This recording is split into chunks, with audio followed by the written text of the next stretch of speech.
Love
Yolanda.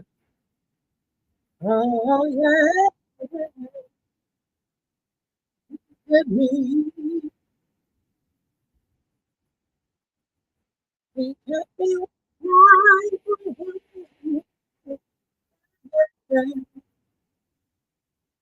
He's calling me. I said,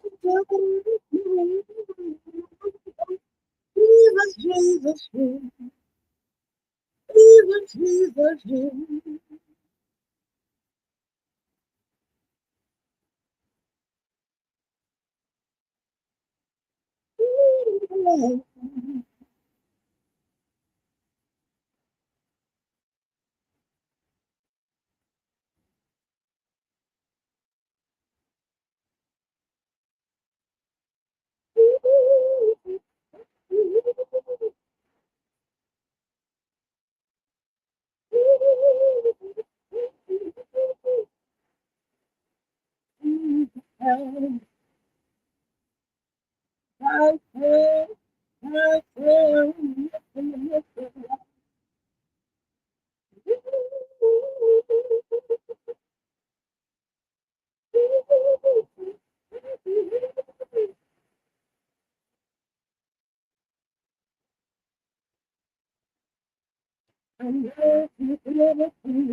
Nobody but you.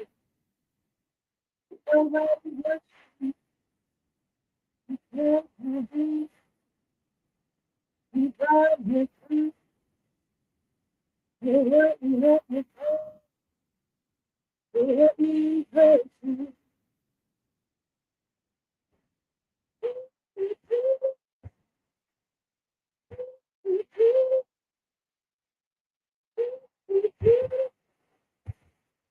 You think the man you can hate. I know and I understand. You got everybody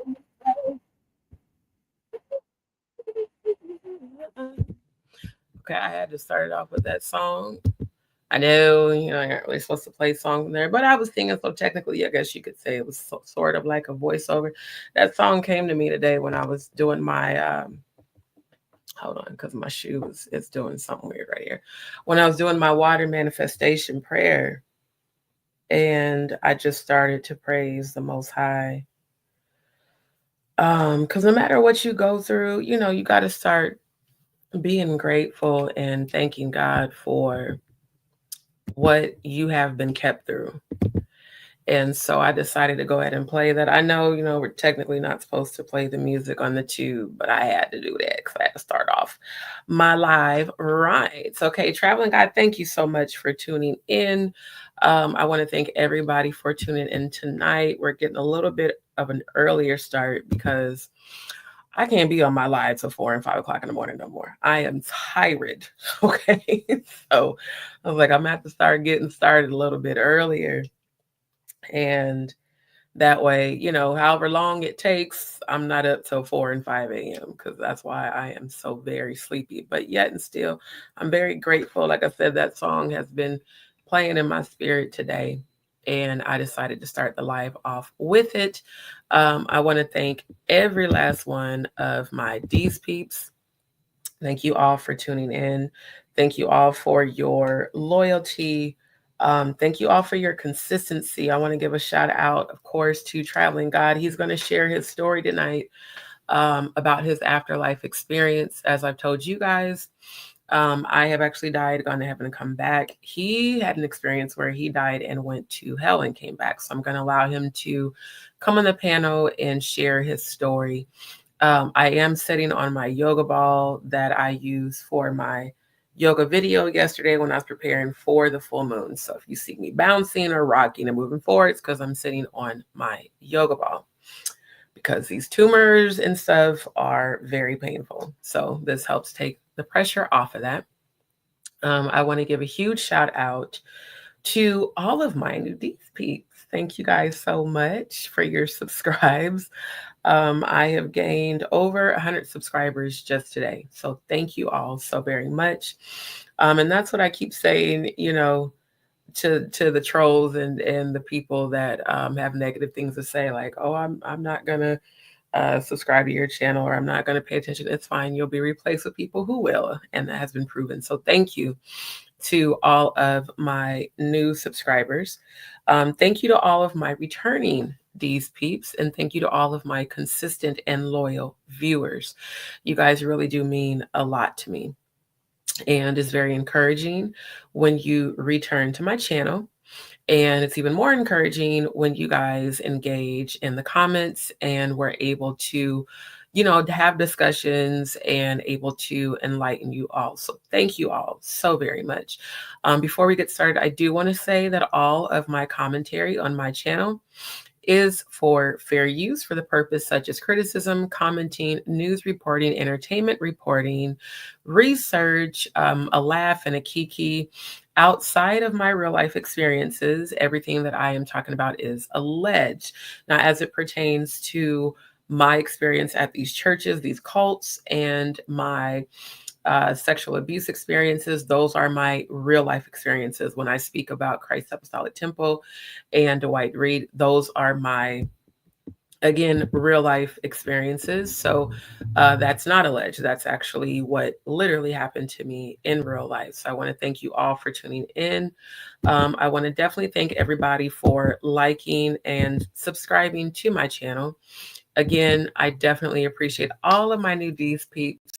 We're already getting close to 5,300 subscribers, so it's pretty dope that you guys are supporting my channel. Thank you to Traveling God. Thank you to Sister Shonda.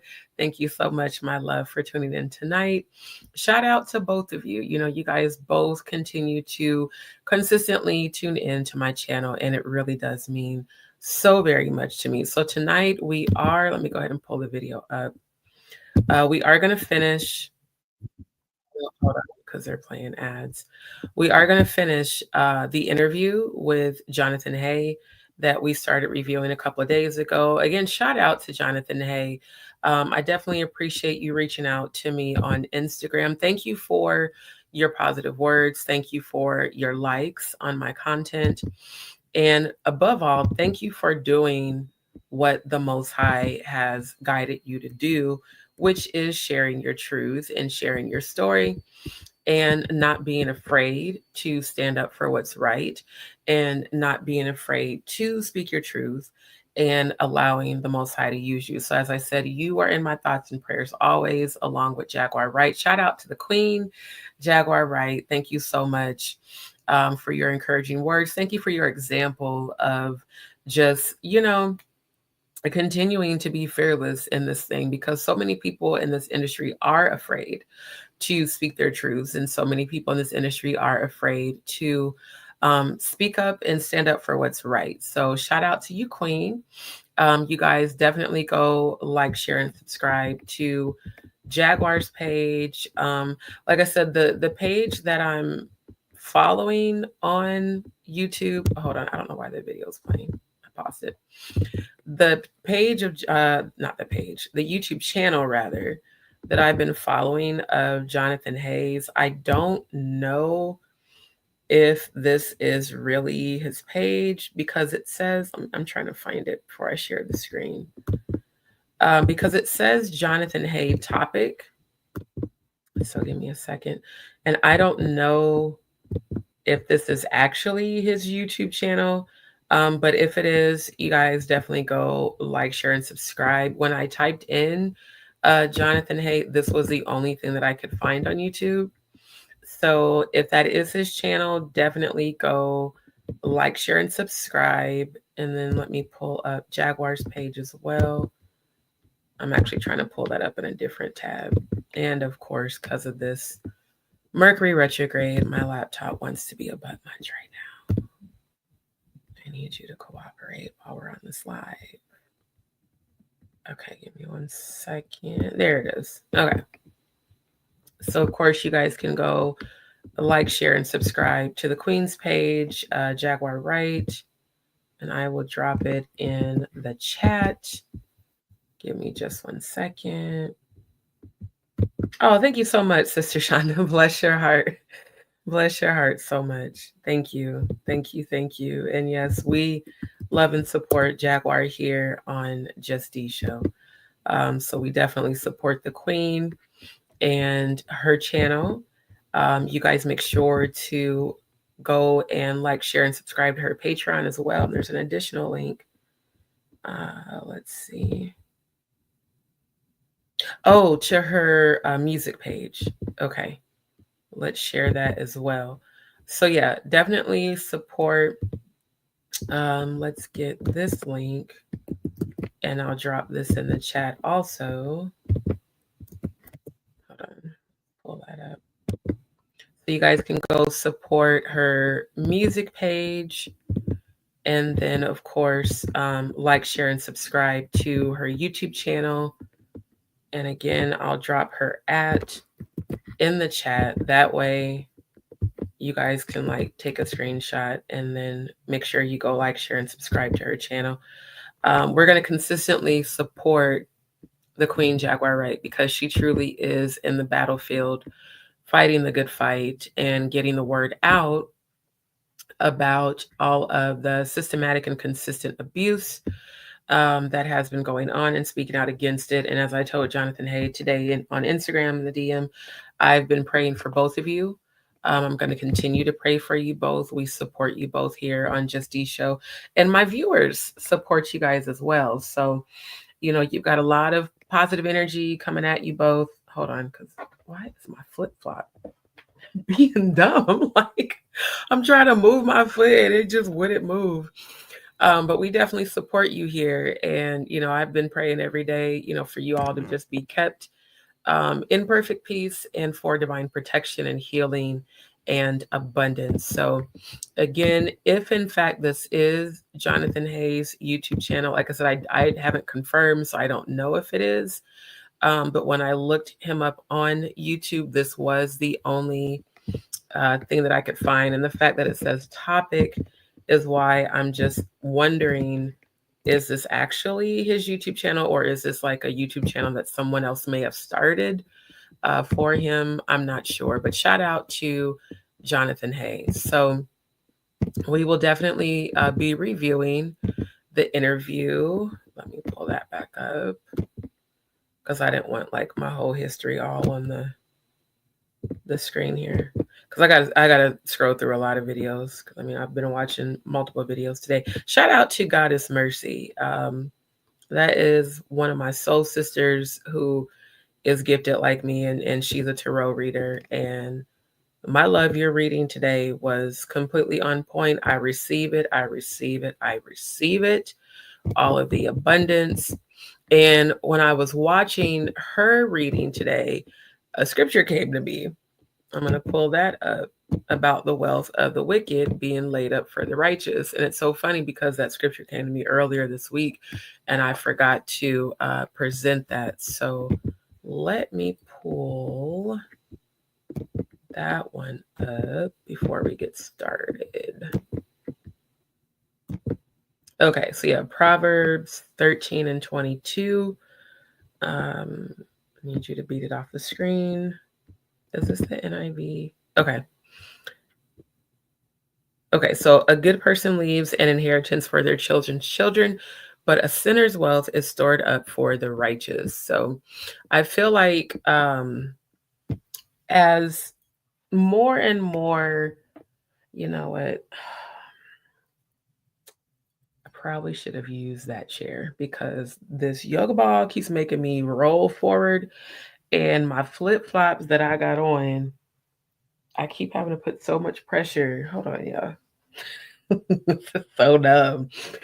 Like I keep having to roll forward, so it's like putting pressures on my the ball of my foot, and it hurts. So I had to just kick them off. I'm not a country girl, y'all. I don't like being barefoot. I'm from the city, okay? So I like to either have socks on my feet or some sort of shoe or flip-flops. So I just had to go on and kick them off, and I just have to deal with the carpet for right now. Sister Shana, thank you so much, my love. I do appreciate it. I did take a saltwater shower today, and I use kosher sea salt to cleanse my energy, cleanse my aura. And I'm going to be honest, I am not feeling well, y'all. I'm telling y'all, these tumors and these internal and external hemorrhoids have been hurting and bleeding a lot, which is why I'm sitting on my yoga ball, not a regular chair, because of the cushion. And I felt very weak after my GI episode today. And I was like, man, I'm not going on live. And my ancestors was like, you have to, because there's a message somebody needs to hear. So I just thugged it out and got myself together. And here we are. So thank you guys so very much. Traveling God, are you still with us? Because I do want to give you the opportunity to come on the panel and share your story before we get into interviewing. Oh, okay. Speaking that into existence, interviewing Jonathan Hay. What I was actually trying to say, before we get into reviewing the interview of Jonathan A. See, my ancestors be having me mess up my words on purpose. So I'm speaking that into existence, being able to actually interview Jonathan Hay, as well as interviewing the Queen Jaguar Wright, because like I said, she has encouraged and inspired me so very much. And I just need her to know I'm sending you prayers daily. I know that you are battling with some things. I saw some things in the 5D this morning that disturbed me quite a bit. And I'm not going to speak about it, but I saw it, Queen. And I know that you are battling internally and externally. So I sent you love and light, and I sent the angels and the ancestors and spirit guides to you.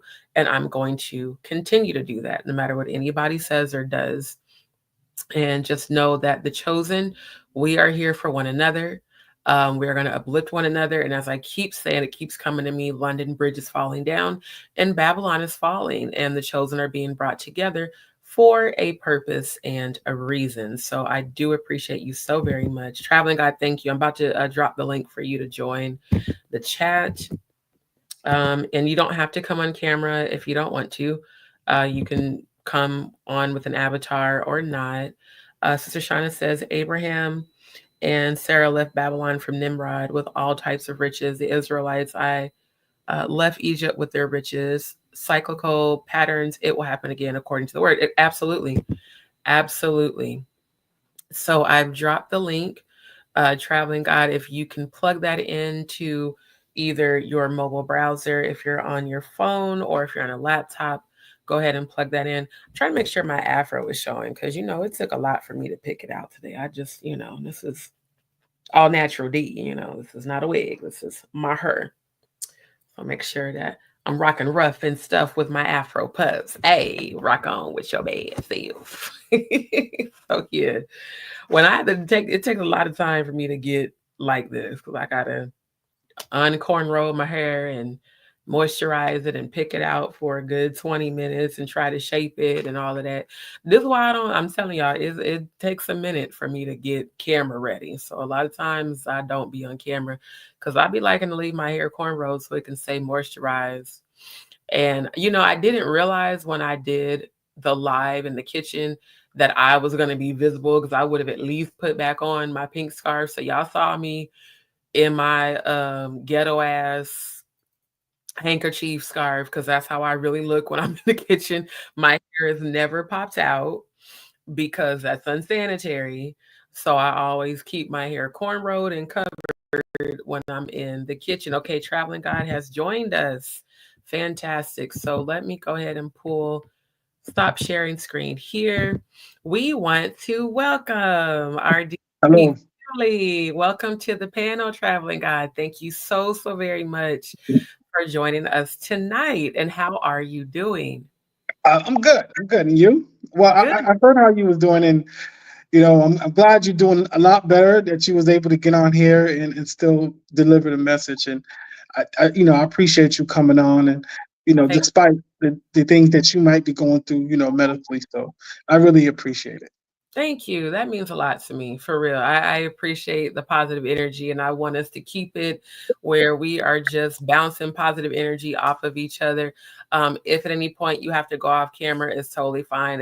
Y'all, I'm gonna tell you right now, okay, it's been a struggle physically. So if I start to feel some pressure and some things and I got to jump up and go to the bathroom, y'all will see my avatar, but I'll be back. Okay. So just not trying to get too graphic, but yeah, I do need to go ahead and get this surgery scheduled, which I plan to do next week. So thank you. The positive Good. energy is very much appreciated. I do want to give a special shout out to Sister Shonda. Um, your energy is uplifting every time you contact me. And I need you to know that it really means a lot to me. And I appreciate you so very much. I thank God for bringing you to my channel. And I thank God for your encouragement. And same with you as well, Traveling God. And to all my viewers, thank you all so very much for your positive energy, because I do go through a lot. I try not to speak it. I don't want to speak illness into existence because I'm battling it. I want to speak healing, but I really go through a lot physically. That's why I'm on my avatar a lot, because I don't be feeling good, y'all. Having Graves' disease this horrible disease to deal with, and then the GI on top of that. So all of this positive energy, when I tell you guys, it re-energizes me, it uplifts me. I just need you guys to know that you are all so very appreciated, and thank you. Thank you, thank you, thank you. So without further ado, Traveling God wanted to share his story about his afterlife experience, and I'm gonna let you have the floor. Okay. All right. So now I don't know how to describe this, and I don't know if I want to describe it as an afterlife experience. It definitely is an experience that I had. Um, I'm 44. So at the time when this happened, I was in like my early 20s. I believe I was like 23, 24, around that age. And at the time, I was living in Atlanta, and I had just moved into an apartment in the middle of the city. I lived in Midtown, like Midtown Buckhead in that area, and I just moved into this apartment.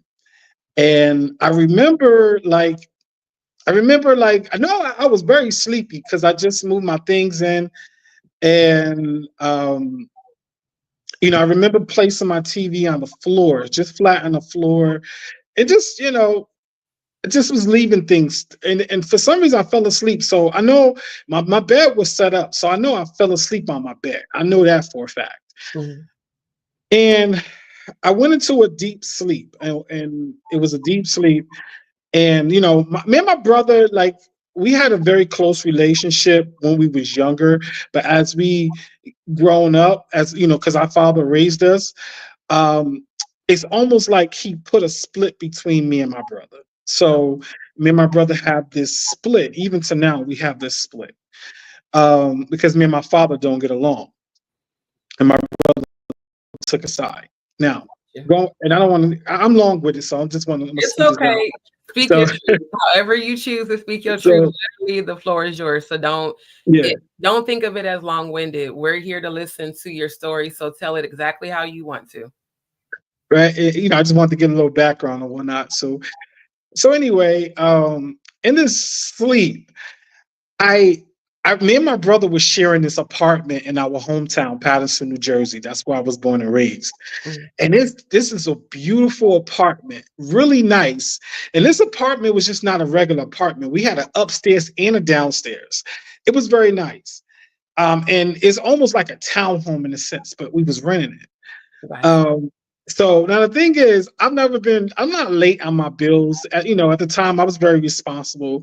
However, like my brother didn't want to pay the landlord any rent. He always kept like stopping me from paying the landlord rent because there was things that need to be fixed in the house. He said, no, we ain't giving him nothing. So he always was, that's the type he is. He's a Leo. So he was just that way. So who he was in this dream. It was who he was, authentically him. So in this dream, like, okay, the landlord was so angry because he wanted his money. He had a bulldozer, and it was like our apartment was in the mouth of it. So the minute he presses it, we get crushed into it. What? Right? Yeah. So he was, the landlord was in the, I said, Hassan, look. The landlord is about to crush us in. We got to pay him the rent. So the landlord came. He came to the house or whatever. He came upstairs to check one more time. So I gave him the money. I said, huh? And my brother came and snatched it out of my hand. Like, no, we pay your ass shit. It was all physically him. This is him. This is how he is. Oh my God. And next thing you know, I looked out the window. The landlord goes back into the truck. And the minute my brother came behind me to look out the window with me, the landlord pressed it. And only thing I know, once he pressed it, we was crushed. Like, you guys were in the apartment, crushed with the bull. Oh, child. Yeah. Did you guys press charges against him for that? We was crushed. We was so crushed. And when we was crushed in it, like, once he crushed it, it crushed, and like when like the nails and the wood, everything hit us. I felt every bit of that pain. Ooh. But the thing is, what hurted me the most is that because me and my brother, we had went down a hole, but my brother went down a different hole than I did. Mhm. He went down one, I went down another. And even though I felt that pain, like physical pain, it was nothing like the pain that I felt for my brother because I was, where's my brother? Right. And that's how I came. My mother raised me to always look at my after my brother. Right. And when I lost sight of my brother, that hurted my spirit going down. So what I felt physically was not, it was not comparable to the pain how I felt mentally and spiritually. Right.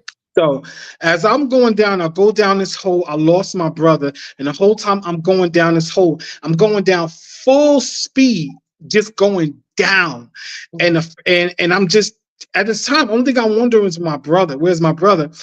And I'm going down. As I'm going down, it gets dark, and it starts to get really dark, and everything around me is really dark. It's dark. I see nothing, and the further I go down, um, on the side of me, it's just I started seeing blood. And then it was raining blood, but the blood didn't come on me. It was just on the side of me. And I was just going down full speed.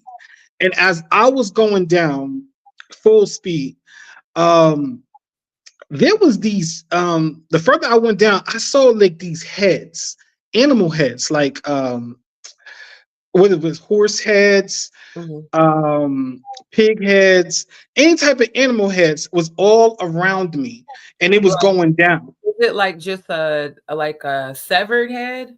Yeah, that's Like it. just a severed head? Yes, Interesting. Okay. that's it. And it was all going down, going down. And I'm gonna tell you the connection with that too, because everything I'm telling you all has a connection. I think I And know, but Imma let you tell me. I'm feeling it in my spirit. I think I know what you finna tell me. so we, as I'm going down, and next thing I know, I heard a voice, Mhm. and it said, "Where is your God?" That's what I Wow. heard. Where is your God? I was not afraid of that voice. I Right. wasn't in fear of anything. Whatever it was in me, I wasn't afraid of it. I wasn't afraid of the darkness. I wasn't afraid what was going on. I only thing that was bothering me was my brother. Where Right. is my brother? And next thing I know is that I get to the bottom, but like I said, I don't. I only thing I know once I get to the bottom, I didn't know what happened. Only thing I know something was on my back. So I Okay. was laying on my stomach, and it felt like a building was landed on me, but somebody was fighting me while and I was trying to get up. So how I know that I was fighting something, I actually literally woke up. And when I woke up, I was on my floor. I was on my floor, and I saw the TV where I placed my TV when I came in the house. And I'm like, trying to like get up or whatever. I couldn't get up. I'm fighting. I'm literally fighting something on my back, something I could not fight. And I kept fighting and fighting. And I thought I gave up. Either I gave up or I won. It's one of the two. Right. And I woke up. So whatever happened is ceased. So I don't know what happened, but it's just ceased after I felt like I gave up or something. I don't know if I gave up, but and that was the dream. And the connection I had with the severed heads was, I'm gonna tell you, it's this song, right? Mhm. And maybe God was trying to tell me something about this song. It's from a rock group, and it Mhm. was a long time ago in the early like 2000s or whatnot, like 2004. And it was a song, and I love this song. But in this song, they all had severed heads. Mhm. Like I think at this time it started being popular where people was wearing severed heads with animal heads, and this group had it. I love the song. I didn't understand the severed heads, and I think that was the connection. That's why I would say it was a connection, because I remember that rock group or whatnot like that. So maybe God was giving me a message about that. I don't know what the message was, but yeah. So that's my story. I felt like it was hell or it was hell. It was something. It was dimension of hell. I believe um, I was fighting something in that realm, and I got out of it. I think because I'm looking it up right now as you're saying it, it sounds like the four creatures in Revelations. Um, I'm going to share screen real quick. Oh, Sister Shauna said, D, wow, thank you. Oh, you're so welcome, my love. You're so welcome. Like I said, I appreciate your energy so much. I really, really do. See, here's what I'm thinking. Whether it was hell or not, you definitely were sent to a lowered dimension for sure. And as soon as you said it, I thought about give it to me, Most High, because you showed me the Church of Satan. Hold on. That was definitely what was on your back was a demon because I saw it as you were speaking. I saw it in the 5D. Oh, what's his name? It's a specific demon that jumps on you to try to take over you. Okay. Did they look anything like this? Did they look? Let me refresh this. Hold on. I couldn't see what they look like. The one thing I could not do is see. I could not see the demon. No, the heads. But the seven heads, yes. Then that comes. That's the yep. Exactly. As you were saying it, that's what flashed in my brain with that particular image. Absolutely. Like, yeah, so that was definitely a realm in hell where you went. That was definitely a realm in hell. And in Revelations, with the pop. You know, it's funny. I haven't seen that since the last time I had that dream, which was back then. And it's so funny that you see it now, and I'm like, holy crap, that's exactly what I saw. The heads on the side of me. Revelations 4. That's what I was looking for. Okay, I'm going to go to that scripture because, see, people need to hear these stories too to understand that hell is real. Like, it's not a false place. Let me see. Here we go. So Revelations 4. After this, I looked, and there before me was a door standing open in heaven. And the voice I had first heard speaking to me like a trumpet said, "Come up here and I will show you what must take place after this." At once I was in the spirit, and there before me was a throne in heaven with someone sitting on it. And the one who sat there had an appearance of jasper and ruby. A rainbow that shone like an emerald encircled the throne. Surrounding the throne were 24 other thrones, and seated on them were 24 elders. They were dressed in white and had crowns of gold on their heads. From the throne came flashes of lightning, rumbles, and peals of thunder. In front of the throne, 7 lamps were blazing. These are the 7 spirits of God. Also in front of the throne, there was what looked like a sea glass clear as crystal. In the center, around the throne, were 4 living creatures, and they were covered with eyes in front and the back. The first living creature was like a lion, the second was like an ox, and the third had a face of a man, and the fourth was like a flying eagle. So in heaven, those living creatures do exist, but they don't bring about any sort of evil, like the creatures in heaven would not have pressed you down, basically. So that's how you know, like, it was definitely representatives from the Church of Satan. And essentially that demon that was on your back was trying to inhabit you and was trying to take over you, as well as trying to push you down further. And it was the hand of God on you that gave you that experience so you can come back and tell it, but also brought you out of it. Because I mean, this stuff is not a conspiracy. It's very real. Right. That's why I've been showing all of this during my lives. I need people to understand that we are living out the book of Revelations in real life. And just like we are the children of the Most High God, these are the children of Satan.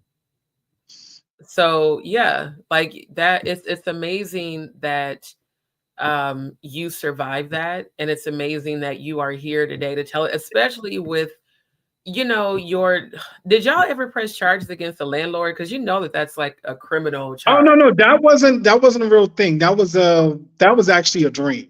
Okay, okay. Yeah, Because that wasn't a dream. that's nuts. If No, no, no, if no. you That was a dream. Oh no, we okay, would have thank God. absolutely. Because That was I'm actually the dream. okay. Because Got my you. brother, it was so real because he's that way. And for real, this is him. I can see all of this happen in a real, in the physical, but Right. it's just happening in the spiritual, which is Okay. crazy. And So so, then it was kind of like, I guess I would interpret that as destruction, destruction coming to, well, one, because you said that there's a divide between you and your brother, which I speak healing over y'all's relationship coming back together. Um, but it was like a separation come out from among them. Hold on. Uh, give me that scripture. I just heard them say it in the 5D. Hold on. Come out from, okay. Let me share the screen again. Yeah, there, like I said, given what you have been through, it was, believe it or not, that was actually a temptation. Um, mm, so yeah, 2 Corinthians 6 and 17, wherefore come out from among them and be ye separate, says the Lord, and touch not the unclean thing, and I will receive you. The fact that you said you weren't afraid of the darkness showed the light of God within you. And you have your past experience with Freemasonry, and you have your past experience with exploring the darker realm. So I feel like God allowed that to happen to show you what it really is, you know, to give you a very up close and personal um, view of where you were headed if you would have stayed on that path. Does that make sense? yeah, that makes a lot of sense. Yeah. So, and like I said, God had kept telling me, even on the last live, and I know you were asleep and all that when you get a chance, catch the replay, but you came in my spirit during the last live, and God was saying, there's a part of you that you're internalizing, and you're still holding on to that guilt from back when you were exploring that. And God kept saying, release. That's all I kept hearing was tell him, just, I said, release it, because God understands why you had to go down that road. Every one of us has a part of our journey where it got dark. Just like I told y'all, like when I died, and I had, you know, essentially cursed God, and was like, just kill me, and you know, you're not there for me, you're not going to help me. And then the icy cold hand literally reached into my chest and stopped my heart, and there were all these demons around me with gold eyes. They had bright shining gold eyes. Woo. They were laughing and smiling. And then the biggest one reached into my chest and stopped my heart. And then I translated to heaven when I could have went to hell and still had been there. You know what I'm saying? So Right.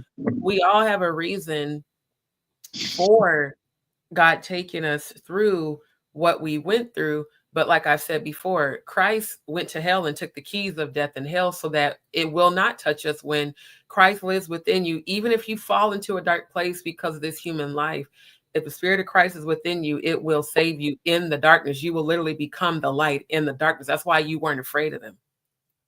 That's why you said, I didn't fear any of it, because deep down inside, even though you might have had a dark past and you may have dabbled in the dark, God was within you that whole time. My Lord, God had his hand on you the whole time, the whole Wow. time. So that is a super, super big blessing. Let me go ahead and plug this scripture into the chat. Hold on. Sister Shonda said, what's the rock group that you were talking about? What's the name of the rock group? I do not remember because I still look for the name of this rock group. It was in early 2000. It was a female and two males. If we can, because I've been looking for it, and it was a female and two males, and the woman. She can sing. She has a great voice, and the music is good. I just forgot the name of the song. When I hear the song, I know it. But the video had the heads. They all had those heads in the video. Okay, I'm looking at, you said one female and two males? Yeah. Okay. And in their video, they had those heads. That's why I was so familiar. Is it Linkin Park? No, I know Linkin Park. I like Linkin Park a lot. It's not them. Let's see. I know it when I see them. I'm just trying to see if maybe one of these photos might trigger. Was it Green Day? No, definitely not Green Day. They a little bit. They're not even so much on the dark side like everyone else is. Okay, just trying to see if maybe. Now this grouping is very dark too.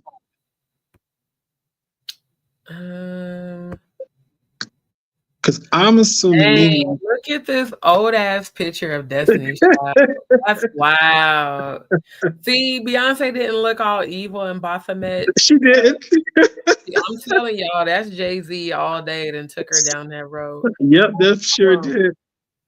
Dang. Well, I tell you what, I can't find it, but if I would look for it. Yeah, I haven't looked. I tried to look for it before and I couldn't find it, but it's a female and a male, two males. Yep. So, and you know what? Asmodeus, which is so crazy because that name has been coming to me a lot. And I did what is it? Asmodeus. I'm about to share the screen.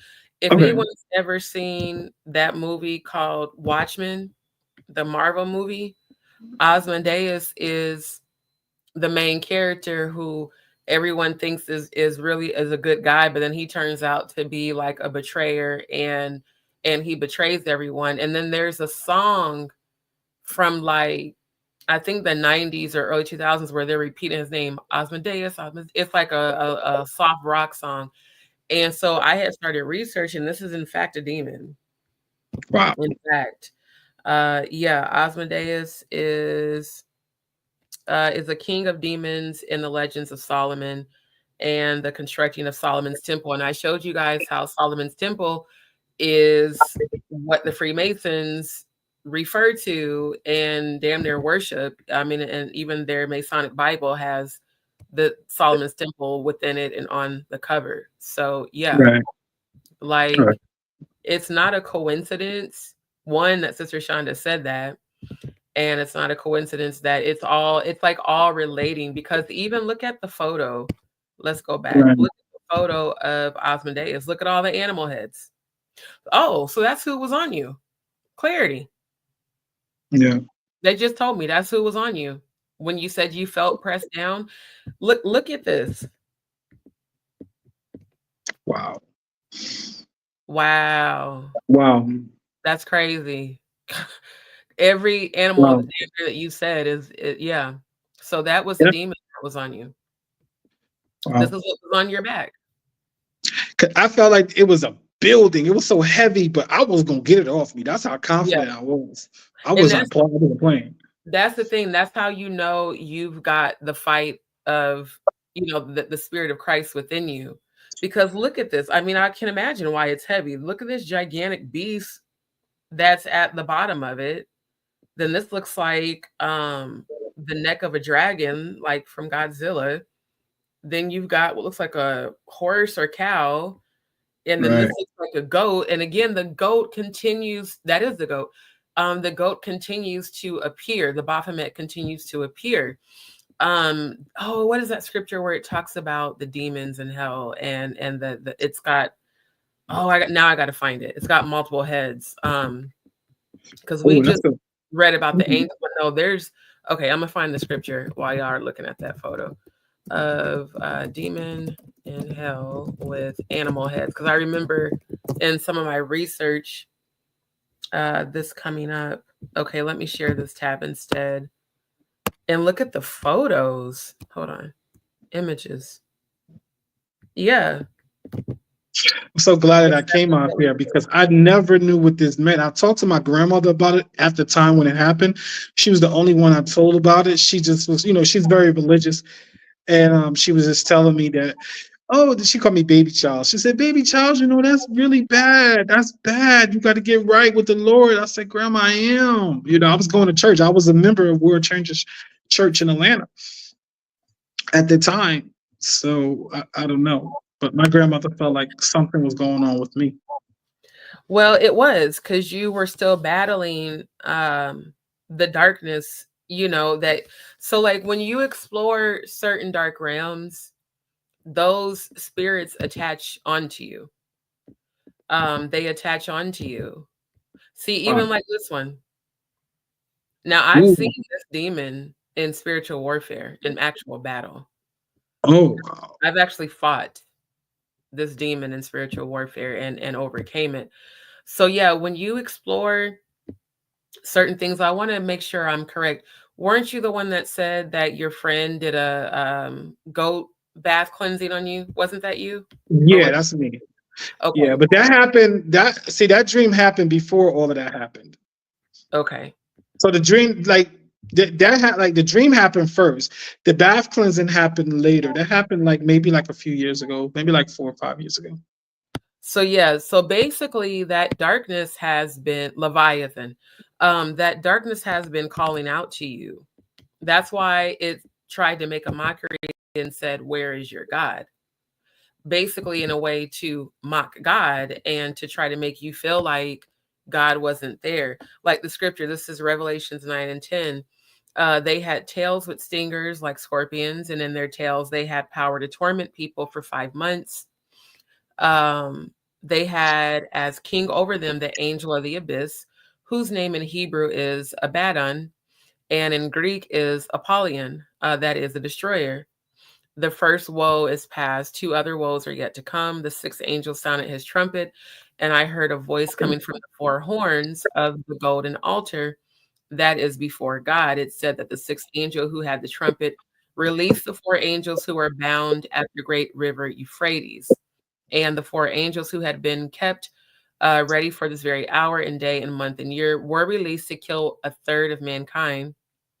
The number of the mounted troops was twice 10,000 times 10,000. I heard their numbers. So yeah, this is what's coming eventually. The chosen, of course, were protected, but these corrupt people like Diddy, like Jay-Z, like the pastor, from the church where I come from, these corrupt people are the ones who these demons are going to be unleashed onto. Not the chosen. We're protected. But those who have come in agreement with satanic or Luciferian energies, that's who the Most High is going to unleash those demons onto. That's Right. literally like their karma and their punishment. Sister Shana said, hold on. I missed that comment. She said, you were able to see a pic of what you saw, brother. Sister D showed you the satanic church. Yeah, hell is most definitely real. I told y'all I saw it when I was in heaven under that gulf. Yes, she said it. That's it. You're right. Okay, let me pull them up real She quick. said Queens of the Stone. That's what it sounds. It sounds very familiar. Okay, I'm about to pull Thank them you, up. Sister Shonda. Queens of the Stone Age. Okay, let me share screen so y'all can see it. Because this is why, like, now I fully That sounds understand very familiar. why I've been such a researcher my whole life. Let's see if we can find some pictures of them. Yes, I think I see. Okay, look very familiar. Okay, this is really creepy. This is exceptionally creepy. Because you're going to start seeing it get very dark. Yeah, this is, I mean, this alone, this is literally a demon covering his eyes. But it's a female in this group that sings with them. I mean, look at their emblem. That makes wow. Okay, let's see. Those are Stone Age. So there's no female there. Let me see. Not unless this group, because it's definitely a female. Let me see. I'm gonna keep scrolling. And I think it's an American group. I don't think it's a group from London either. Yeah, everything about them is pitchforks and demonic. So yeah, they. Wow. Yeah, I don't think it's them, because if I don't see the lady, it's not them. Because they had a big song during that time. Let me see. Oh, that's just I think guys. I should go get my computer. I thought that was a girl, but it's just a guy with long hair. Let's see. Whoever this group is, they're definitely Oh yeah, in agreement. Low vibrational. Oh, of course, it isn't working. Try to pull up the photo. Power of the Queen of Stone Age, and that looked like the video too.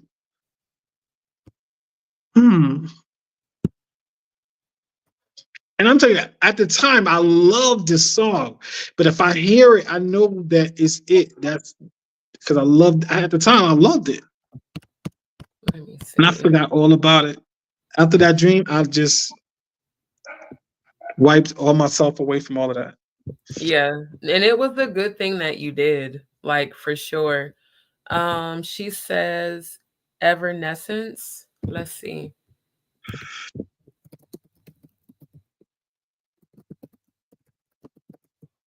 Let's see. Let's go to images. Yes, that's her. Yep, that's her. Okay. That's her. Yep. I know the face. That's her. Yep. That's them. Thank you.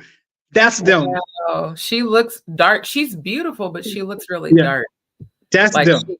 She has definitely embodied a lot of demonic energy. This light around her is Luciferian light. I can feel it. And maybe that's why I had that dream. I don't know. That's absolutely why you had that dream. Because again, music is a vibrational portal. Yeah. And whatever energy the artist is into, they transfer it to all their listeners. That's it. I love the song and the video, everything. I loved it. Like in my heart, I loved it. She's enchanting because even just looking at her, she's gorgeous. Looking at her. But I can feel that she has definitely sold her soul to some dark deities. And so this is a perfect example of seducing spirits. Yep, this is it. Thank you. Thank you very much, because this is kind of bringing me back. Yep. Yeah. This is them. This is definitely an actual enchantress. That's who she is. She's this is a good example of a dark high priestess. Wow. See, I'm a high priestess of the Most High God, not this dark shit, but she's a dark high priestess, which is why she's so enchanting and beautiful to look at, just like with Beyonce, the whole Baphomet stuff. They're very beautiful, but they're very dark. And even though this is pointed upright, if you take this is an upside down cross that's been laid horizontal. Yeah, I've seen a church like that. These are Wiccan symbols. Yeah. Wow. And even Wiccan can be used for good or evil. Really, all energy can be used for good or evil. Because I know some people that are Wiccans that are not evil. They, they reverence the Most High God. They just are born with gifts, just like me. Is this a pill on her tongue? Is that what we're doing? Oh yeah.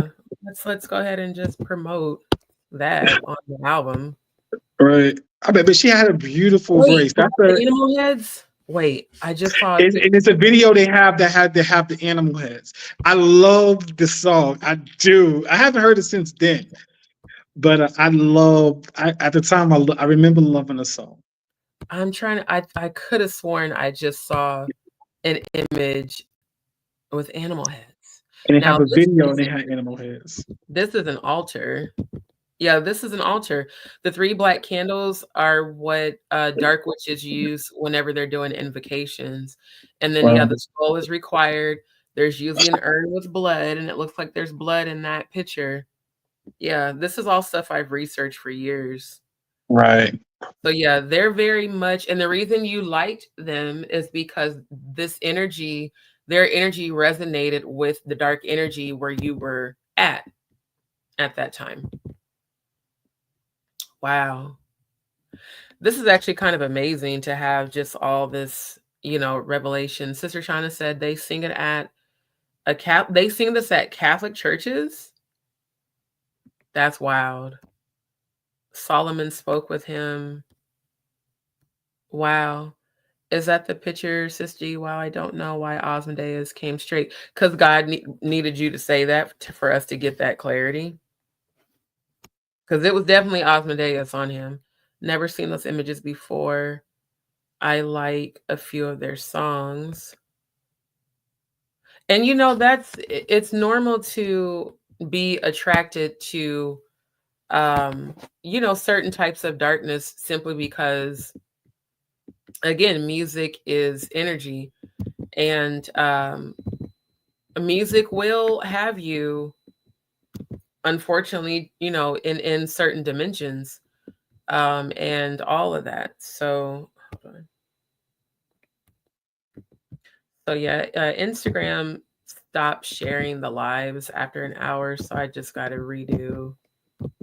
And that's even outside of the multi-stream. Instagram always does that, even when I've been on Instagram myself. So I just got to give me a second to plug this back in real quick. Because next we're going to go ahead and start watching. We're going to review Jonathan Hayes, the rest of his interview, because that is why we're here tonight. But I'm so glad Traveling God came on and shared his story, because I feel like a lot of people need to hear that it's more than just come on.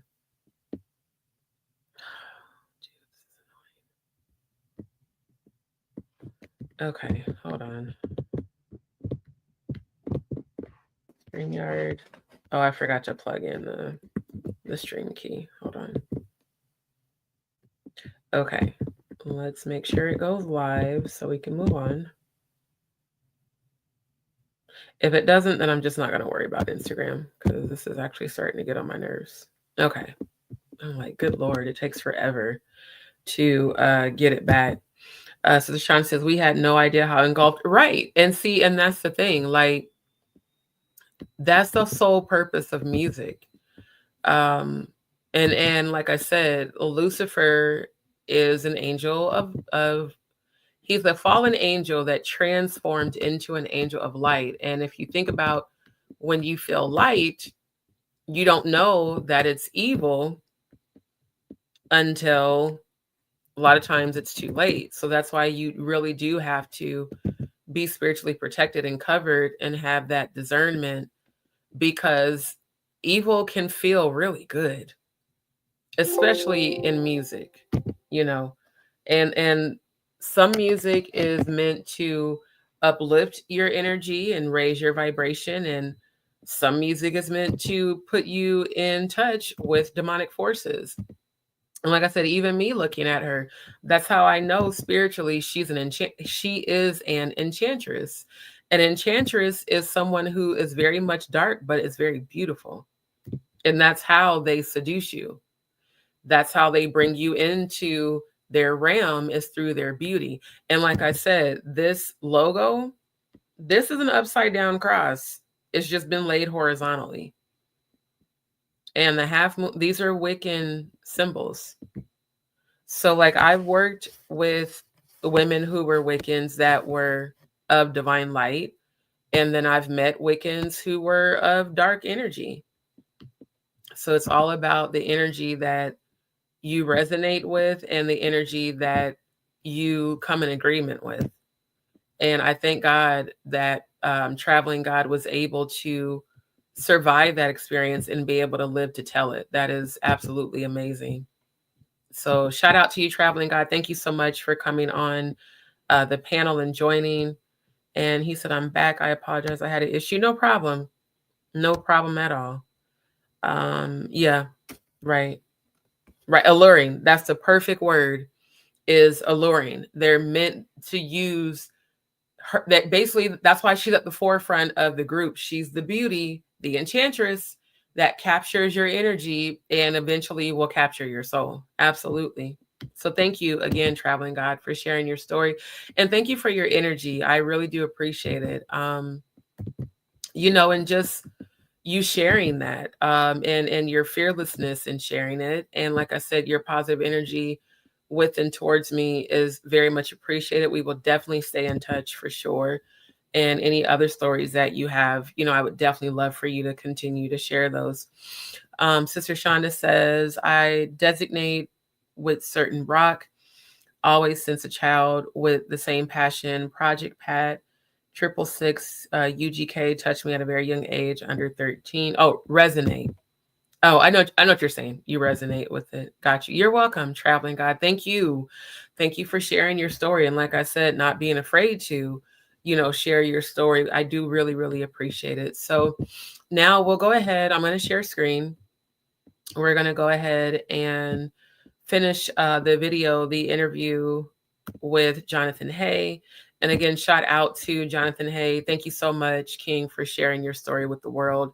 And the more people like you and Jaguar share your story, I really believe the more victims will not be afraid to come forward, and they will tell, essentially expose these elite predators in this industry who have gotten away with all of this for so very long. So yes, for sure. Let's stay in touch, Traveling God. You can always hit me on Instagram.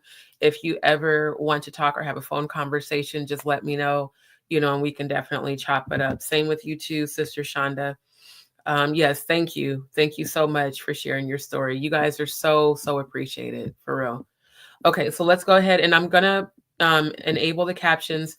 And like always, I know sometimes the audio may disconnect or there might be audio issues. So if I start to play it and you guys can't hear it, please let me know in the chat, because I will not know until I go back and watch my own replay, because on my end, it sounds perfectly fine. So if you guys don't mind, when I start playing this, just drop a 7 in the chat if you can hear it, drop an 8 if you cannot. And if you cannot, I'll just close the tab and reopen it.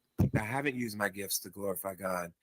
I've done a lot of like stuff that in music that, or I'm on TV, or I'm doing this, and look, I'm in a magazine, or look at these plaques. Like I've got so many like billboard plaques and, multi-platinum plaques. She always said I had a special gift. And like I told you, like my grandfather, who helped start Southeast Christian Church, my uncle was a founding member. They always wanted me to get into, preaching or into, doing something for the church. And I've always ran away from. Hold on, I just saw the comments. Traveling God said, thank you. I feel something was lifted. I never discussed this. You're blessed. You're blessed, and no problem. Like I said, God has a purpose for everyone who comes to my channel. God has a purpose spiritually for you. And I'm thankful that you shared it and that you do feel uplifted. And this is what I tell everybody: never feel ashamed to share your story, because you don't know who it's helping.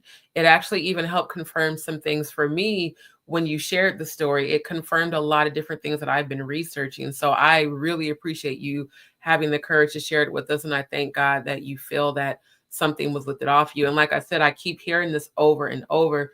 God saying, son, release it, forgive yourself and release the darkness. Because I'm hearing this is getting channeled message.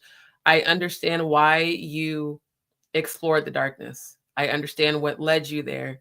But God said it's you holding on to the darkness that's keeping you bound to it. So you have to release it tonight. Literally, like I just got that message. You have to release it, because God has a purpose for you to share your dark experiences. Like I keep saying, you're going to help save some young men from doing before they do their rites with the Freemasons and sell their souls. So you can't do that if you're still holding on to the guilt from the past. It's all a part of your divine destiny. So I hope you receive that, and I hope that you're able to fully release that tonight. Like genuinely, I really do, because you're one of the chosen. That's why you had to go down the path you had to go down. And like, just like with Jonathan Hay, God spared him and his daughter's life so that he could live to tell the story. And he genuinely repented, which was turned away from that lifestyle. And now he's able to share his story with other people, and it's helping all of us. So release the guilt, let God use you. You're going to save a lot of young men before they sell their souls. Okay. So I hope you receive that. Sister Shauna says, all praise to the Most High. Amen. Amen and amen. Good. Because, yeah, like I said, there is a spiritual connection that I feel really with all of you, but definitely with you. And I keep feeling a deep guilt. And there are some things that you are internalizing, but it's creating spiritual blockages for you. So we'll talk, we can talk offline. We can have a deeper conversation because I feel like I'm supposed to have a specific conversation with you to give you divine messages. So make sure at some point tonight, send me your contact information so that we can actually talk for real, not just through Instagram, because Instagram phone be janky as hell and they be recording and listening to everything. But send me your contact information because I feel there's a divine message I need to give you offline. And God bless you, traveling God, and Sister Shonda, and everyone who is watching my live tonight. I send you all nothing but prayers of love and blessings and healing and abundance and divine protection because we're all in this together. From it. And everything that's happening now is new. I can't tell you what's going on, but I've never felt this close to God in my whole entire life. And like I told you, I'm just being led, and hopefully I'm doing good, and hopefully I'm kingdom building, and hopefully God sees my heart. Jonathan, hey, I want to tell you, if you are happening to watch this live, or if you end up watching it, you're absolutely kingdom building. You are absolutely doing what God told you to do, because you are definitely helping me with my healing from what I went through. And I know that you're helping so many others. So be encouraged, because you are most definitely doing what God has told you to do, and you're divinely protected. Heart, and I hope, I'm doing something that he's proud of, because I know I've done so many things that haven't been good, that I haven't used my gifts. Can you guys hear the audio? Can someone let me know in the chat if you guys can hear the audio? Can you drop a 7 if you can hear it, and drop an 8 if you can't? Because I just want to make sure before I continue to play it that you guys can actually hear what he's saying. Oh, man. Hold on. I didn't mean to do that. I did not mean for it to go back like that. I don't even remember where we were at. Shoot.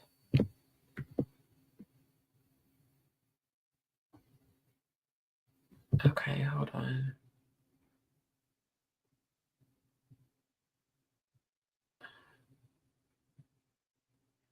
Man, I don't know exactly the timestamp we were at. I'll trying to look through the captions to see where we were.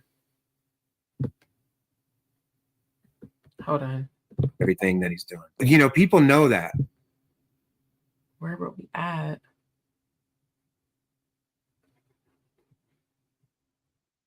Okay, I think we were past all of that.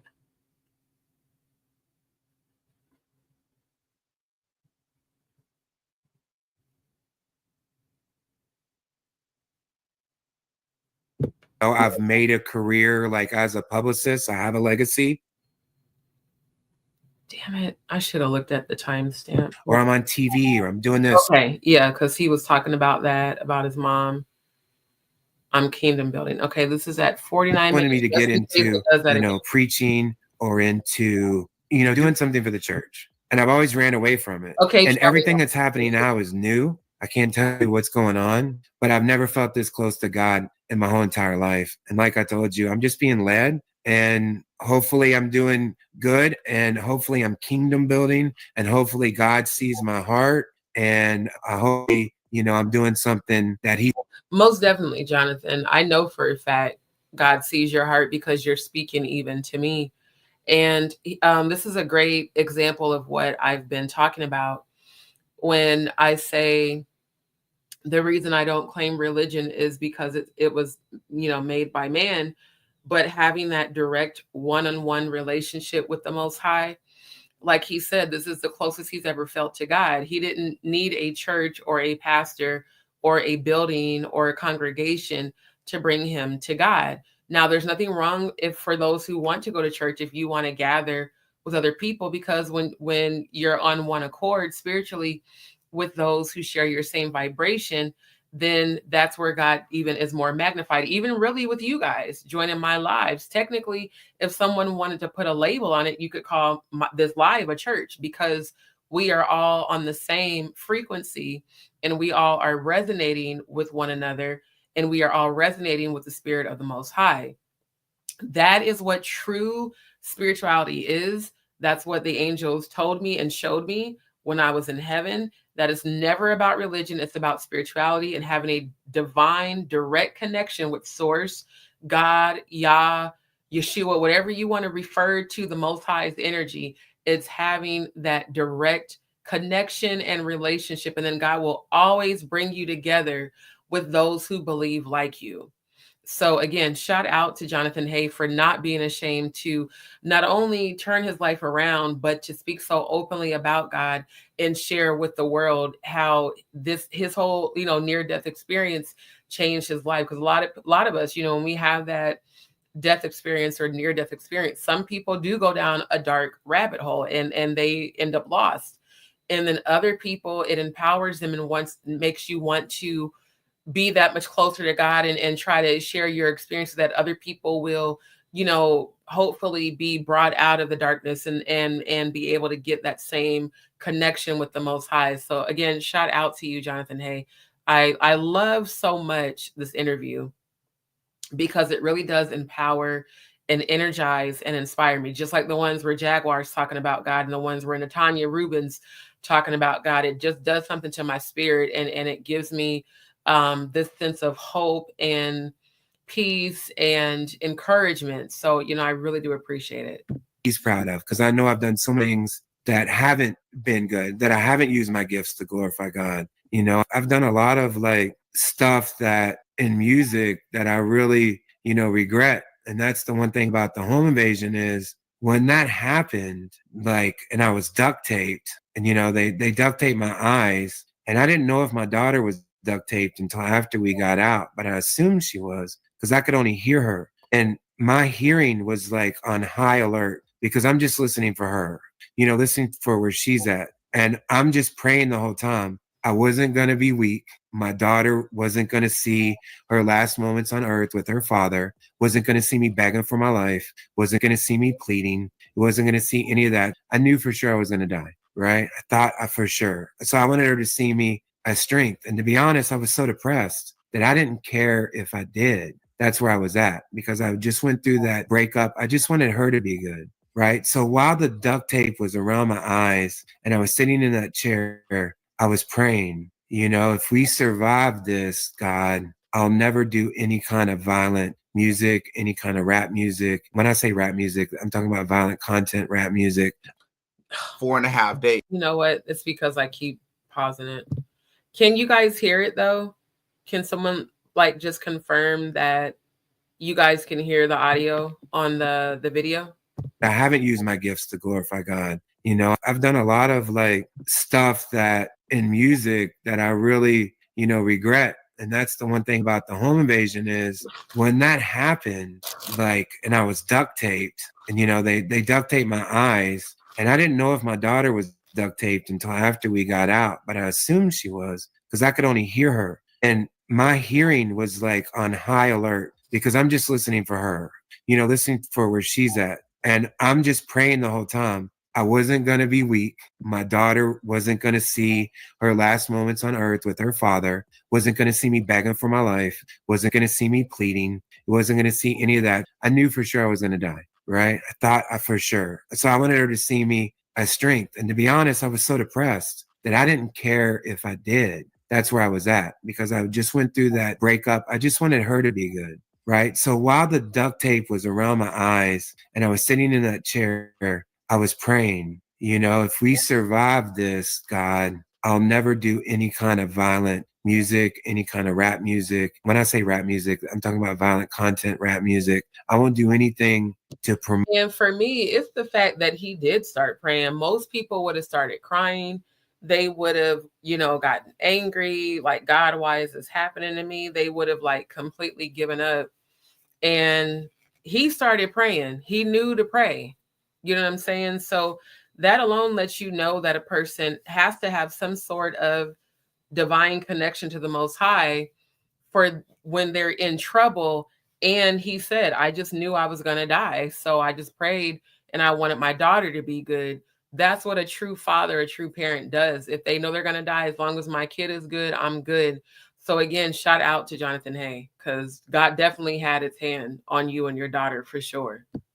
Promote any of that lifestyle again, because as I was sitting there thinking, I was like, this is exactly the music and the behavior that I'm promoting. And one of the people that I thought was Biggie, you know, when he says in Hypnotize, your daughter's tied up in a Brooklyn basement. I face it, not guilty. That's why I stay filthy. You know, your daughter's tied up in a Brooklyn basement. And it comes across as like, you know, hypnotized, Biggie, Biggie, Biggie, can't you see? And he's like Ronald McDonald, especially in Brooklyn. It's like you see his murals everywhere. You see all that stuff. And it's like he had the most violent content. I don't know how this happens. I don't know how Jay-Z, who is a gangster rapper, you know, is friends with like Barack Obama, and how he's so celebrated with the type of music that they do. And so I've always been convicted of that. So like he's celebrated because they're all Freemasons.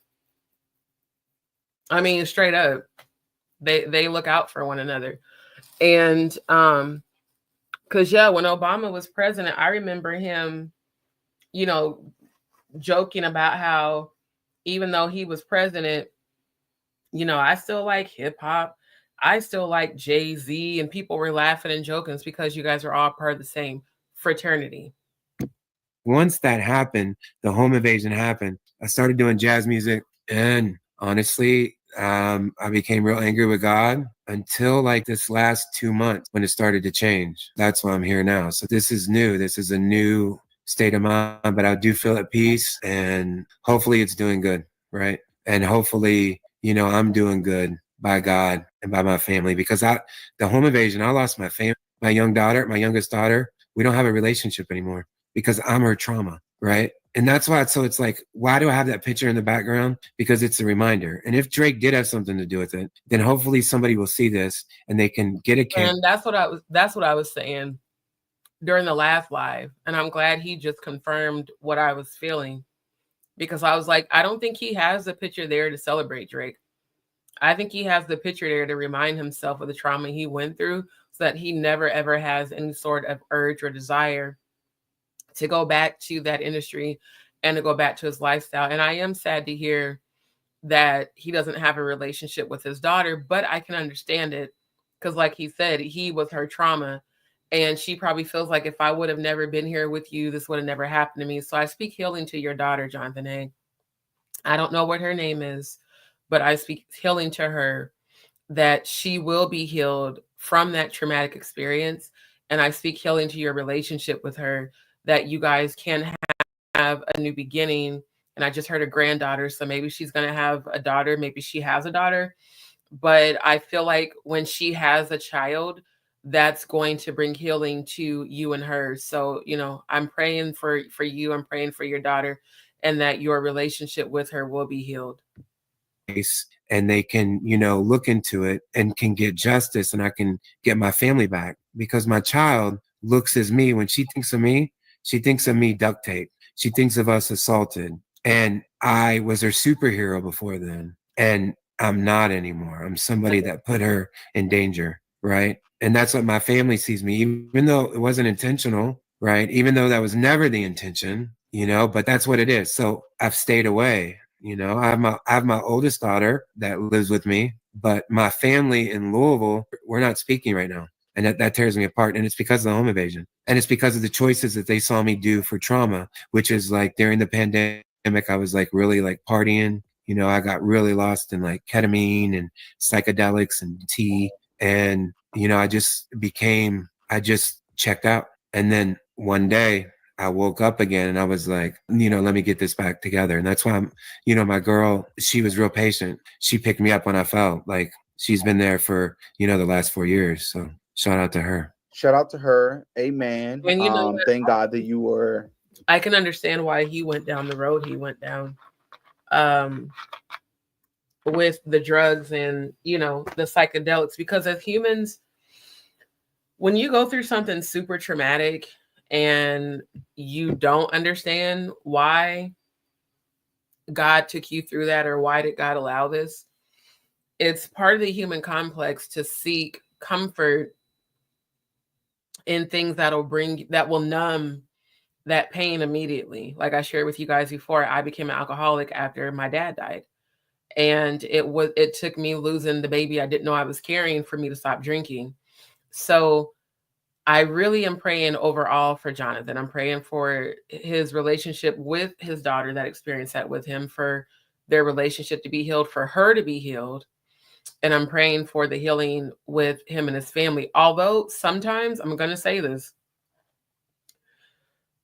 if the family is toxic, that might be God's way of protecting him. Sometimes your family can judge you because they don't like the choices that you made, but rejection is God's protection. So sometimes if they reject you, it's literally God protecting you from their own toxicity, so that you can do the healing that you need to do without having to endure all of their negative energy.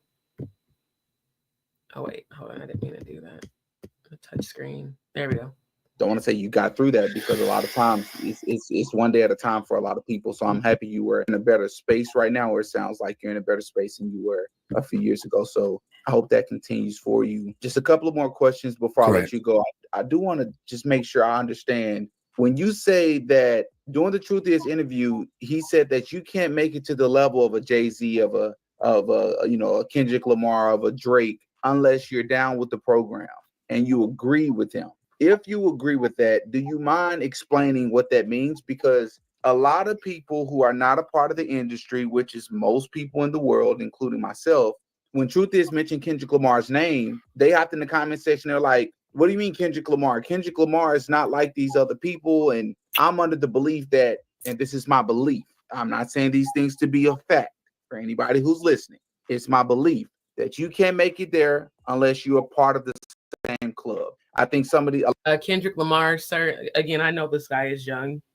As much as I like Kendrick, he's actually one of my favorite artists as a rapper. Kendrick Lamar is very much down with the shits. So that song, Illuminate, I want to show you guys this, because it wasn't until I actually looked up the lyrics, because I like the melody of it. And I didn't even know that it was Ab-Soul rapping with him. I thought it was all him. Because as an artist, that's what I do. If I really like a song, I've done that since I was a kid. If I really like a song, I'll look up the lyrics and actually teach myself the song. This was the moment I knew Kendrick was down with the shits. By the way, I've never paid attention. I've never paid attention to the album picture until now. Wow. These are all Wiccan. This is the dark side of Wiccan images. A lot of these are Luciferian symbols. That's nuts.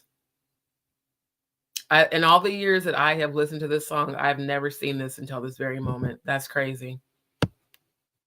Because, yeah, Ab-Soul raps first. See, I thought the whole song was Kendrick. And what made it catchy was the hook where he says, you can have all my shine, give me the light. Like, the melody is what was catchy to me. So I would listen to this song over and over and over. And then one day I looked at the lyrics and I was like, wait a minute, he's talking about Luciferian light. And I had to get the song out of my system. Because, see, look, he said, back when I first grabbed that pen, I told myself I was going to win. And I ain't know when, but it was going to end up happening. I want in.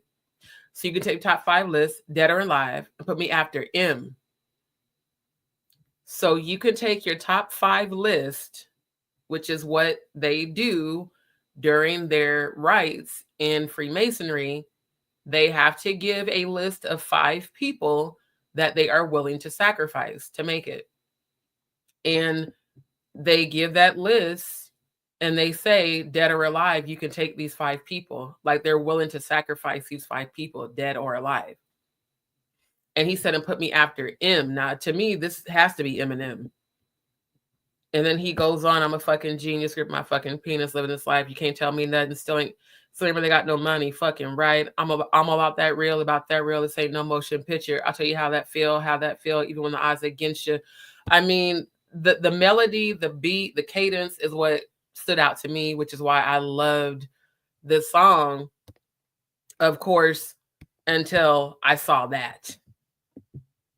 Once I saw this shit here, I was like, oh no, I can't listen to this shit no more. So that's what I mean. Like Kendrick Lamar raps on this song with him. And see here, because he says it 1, 2, 3, 4. He says it 6 times. They want to share my light. They want to share my light. And then you can have all my shine. Give me the light. Yeah, you can have all my shine. I'll give you the light. And then he goes on to talk about Jay-Z. I used to want to rap like Jay-Z. Now I feel like I could run laps around Jay-Z. Nas ain't seen nothing this nasty. Big and Pot got it coming when I pass too. So he's talking about Big and Pac after he dies. So yeah, like Kendrick Lamar, I do like a lot of his music, but Kendrick Lamar is definitely with the shits. He's not, he's not exempt, basically. He's most definitely with the shits. Sister Shana says, the traveling God, surrender to the Messiah. He is waiting for you. Amen.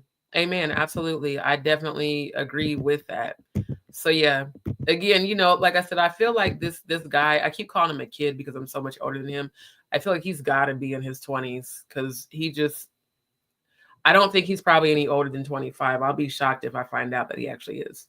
A lot of these beefs are staged. I personally believe a lot of this stuff is orchestrated to generate more sales. It is. To generate more attention, to be a bigger distraction. All of these people, who even the ones that are considered conscious rappers. What are your thoughts on that? I think Kendrick Lamar I think he's a prophet. I think you hear his content and what he's saying lyrically is amazing. Like his last song that he put out, he gave Lecrae a shout out, I was like, heck yeah, man. Like, I couldn't believe it. I was like, he just said Lecrae, and Kendrick Lamar, you can hear him, I think, in his songs with his conflict. But I think at the end of the day, as Kendrick Lamar gets older, I could see him going full-blown Christian rapper. I think he's struggling with that now. I think Kendrick. And now that I agree with Jonathan on, because Kendrick, he does have a side to him that's divine light of the Most High. But once you join the Freemasons, like, you can't just leave. Literally, like, you can't, they will not just let you leave. There is remember when Jay-Z said to Rhianna, when we covered that article yesterday, the only way out is to sign a deal or through the window? It's the same exact thing with Freemasonry. The only way out is deletion. So I pray that for Kendrick, I pray that you surrender to the Most High. And I pray, and I agree with Jonathan. I feel like as he does get older, he's going to try to get out of it. And I genuinely pray that he does. Like, for real, for real. I really do. Lamar, he preached his family and his wife. And I can tell you that the Drake-Kendrick Lamar beef wasn't set up, because he's calling Drake a pedophile. Mm-hmm. He's calling Drake a deadbeat dad. Like, if it's... Yeah, definitely. See, and that's the other thing about Freemasonry.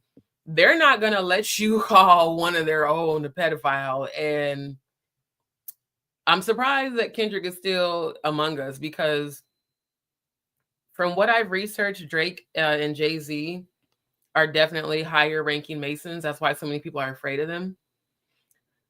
And if he was on the same degree of Masonry as them, he wouldn't have been able to publicly put that song out calling him a pedophile. He wouldn't have been able to. So a lot of people's like, oh, the beef was orchestrated. No, Kendrick is from the inside seeing the bullshit and calling y'all out on it and daring you to say some shit. That's why he said, I don't give a fuck about the industry. Fuck the industry. When an artist gets to that point where they don't care, that means God is working on them. That means God is literally working on their mind to try to pull them out of the shit. Traveling God, I keep hearing you. I keep hearing you. God is about to use you to save. You're going to save so many young Freemasons. I'm hearing hundreds that you're going to save by sharing your story. So continue to share your story, sir. She said, which light may have to lose his life because of contracts, but to save his eternal soul. Absolutely. So that's the thing. Lucifer, like Lauryn Hill said in Mystery of Iniquity, angelic being cast to the earth. Lucifer is a deceptive angelic being that transformed into an angel of light. Like, absolutely. Going to be a setup beef, which there are, sure, they know what they're doing, but this was something that was very serious. And, Kendrick Lamar opened up a lot of people's eyes, to Drake, because before that, we all looked at Drake different. Now Drake, he bodied him so hard that we don't even look at Drake the same, in my opinion. I'm actually very surprised to hear that response. I mean, he has the whole world saying A minor and a pedophile and like all those different things. Oh my God, because when I first was listening to Not Like Us, he was like, probably A minor. And I knew exactly what he meant. Not the musical note A minor, which is an actual difficult key to sing in. And even to play in, because I remember playing an A minor when I was in band. I played the clarinet. He drugged that out for a reason. He basically put Drake on full blast. He was like, why you trolling like a bitch? Ain't you tired? Trying to strike a chord, and it's probably A minor. Yeah, he called that nigga out. And shout out to Kendrick for that. When I heard that, I was like, oh, he went all the way in. He didn't give no fuck. So yeah, he's initiated with them, but he sees too much of the fuckery and he is calling it out, and shout out to him for that. He's like, he's exposing him. You believe that these people like a Kendrick Lamar, like a J. Cole, who are huge, you believe that they are really who they portray themselves to be, right, and it's not a facade. What do you think? What do I think? I think J. Cole is my favorite rapper of all time, but I also believe that you cannot, like Lecrae, a rapper like Lecrae will never reach a Kendrick Lamar status. I think a rapper like D1 will never reach a status like Kendrick Lamar and Drake and J. Cole, because I think there's compromise that you have to indulge in to make it there. Now, what that compromise looks like, it may change for the person, but when I look at a person like J. Cole, if you are solely rapping, like you said, about yourself, if you're using your gifts to glorify God, you'll never reach that point. Right. And none of these rappers, none of these artists do that are on the mainstream level. And I don't think that's by coincidence. So yes, I think that there is a level of facade. Even if they tell you in their own music that they're not prophets, that they're not, role models, they understand that when you're considered a quote unquote conscious rapper, there's a certain responsibility that comes with that. And I personally see through it. Like when you're portraying yourself with Jesus, the right. That's understandable. Floating on water, that's blasphemous. Even if you're trying to say that I'm not your savior, there are other ways to portray that. I think all of that stuff is, and I think a lot of them do the same symbolism, all of them. And it's not a coincidence, including Kendrick Lamar. He does a lot of the same symbolism as a lot of these rappers that he's supposed to be nothing like. Right. Well, but here's the thing. Again, once you pledge allegiance to Lucifer, you are required to display your allegiance. Look at all these artists. Look at all, and Gangsta Boo. I don't believe that Gangsta Boo left the earth the way they said she did. Here's the other very peculiar thing that I said on Facebook, on my private Facebook page, that no one paid attention to. Why did Vlad Culture Vulture have Gangsta Boo all on his YouTube? And the day before, she was deleted. And then she was deleted. Vlad is more than a culture vulture. Vlad is more than an undercover FBI agent. Vlad is definitely one of the agents of Lucifer that aids and abets in not only the degradation of Black men and women, but in getting them removed off this earth, depopulation. Did anybody notice that? Or was I the only one that noticed that? He had her, I'm going to pull it up. He had Gangster Boo all on, I mean, because I seen it on YouTube. And honestly, after that, because before that, I had subscribed to him because some of his content was interesting. But after that shit happened, I was like, oh, hell no. He's definitely part of the Luciferian people that take people out. Hold on, I'm about to bring it up right now. Let me share the tab. Because, you know, everybody, just like Attorney Lionel on Sean Atwood's channel, shout out to Sean Atwood and Attorney Lionel. Just like he said, conspiracy theories are no more than a group of people that see beyond the veil and believe the same thing. Yeah, she was all on his channel. And then she died.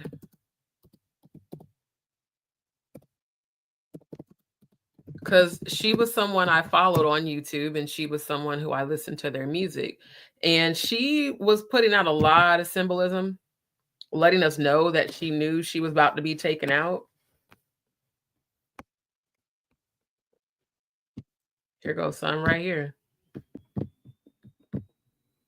Yeah, this is the Masonic sign for Lucifer.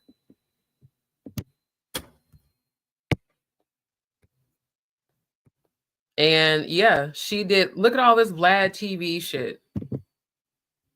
Why is it that everybody that goes on Vlad TV ends up deleted or locked up?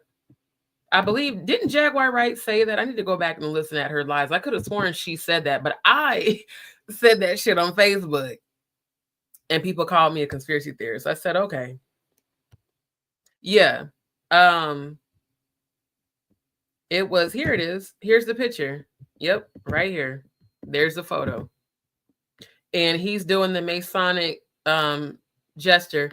And look at this, y'all. Look at the triangle over her womb. A lot of people said they didn't believe that this was actually Gangster Boo. They thought that this was a clone. No, she looks like she's heavily on GHB.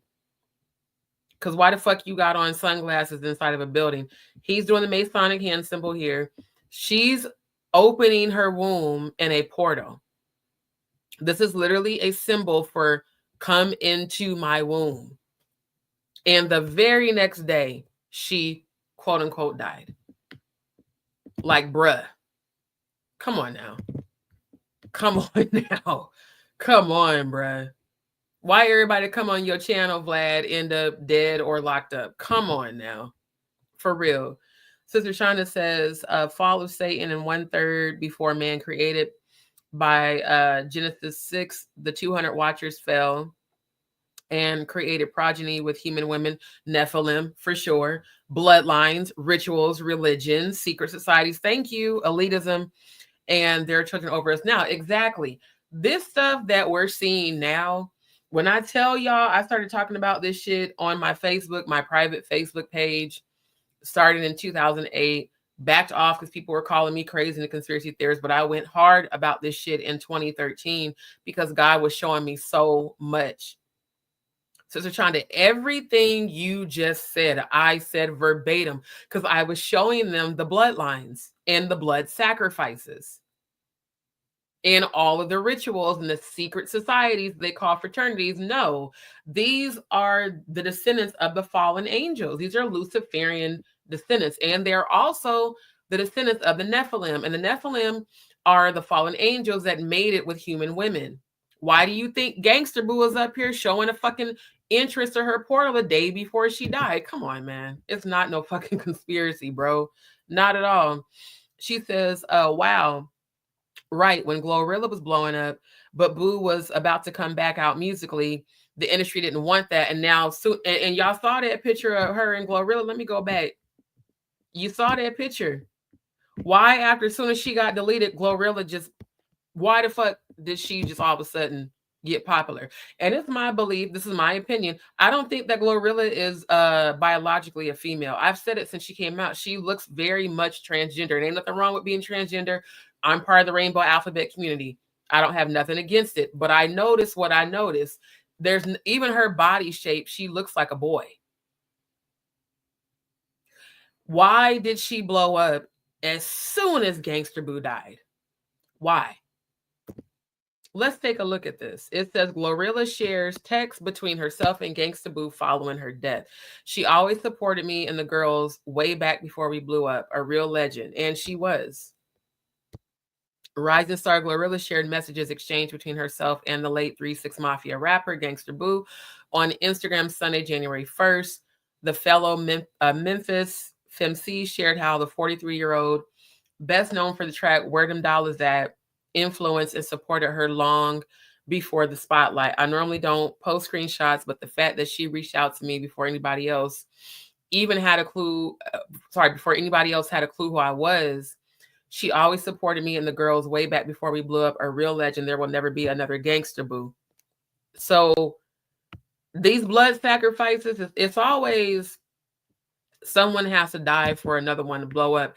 It's not a coincidence that Aaliyah, one of my very favorite artists of all time, got taken off this earth right before Beyonce blew up. And I'm about to look up Gangsta Boo's date of death. Because I swear to God, if it's on that satanic ritual calendar, it's a wrap. Like dead ass for real. It's going to be a wrap.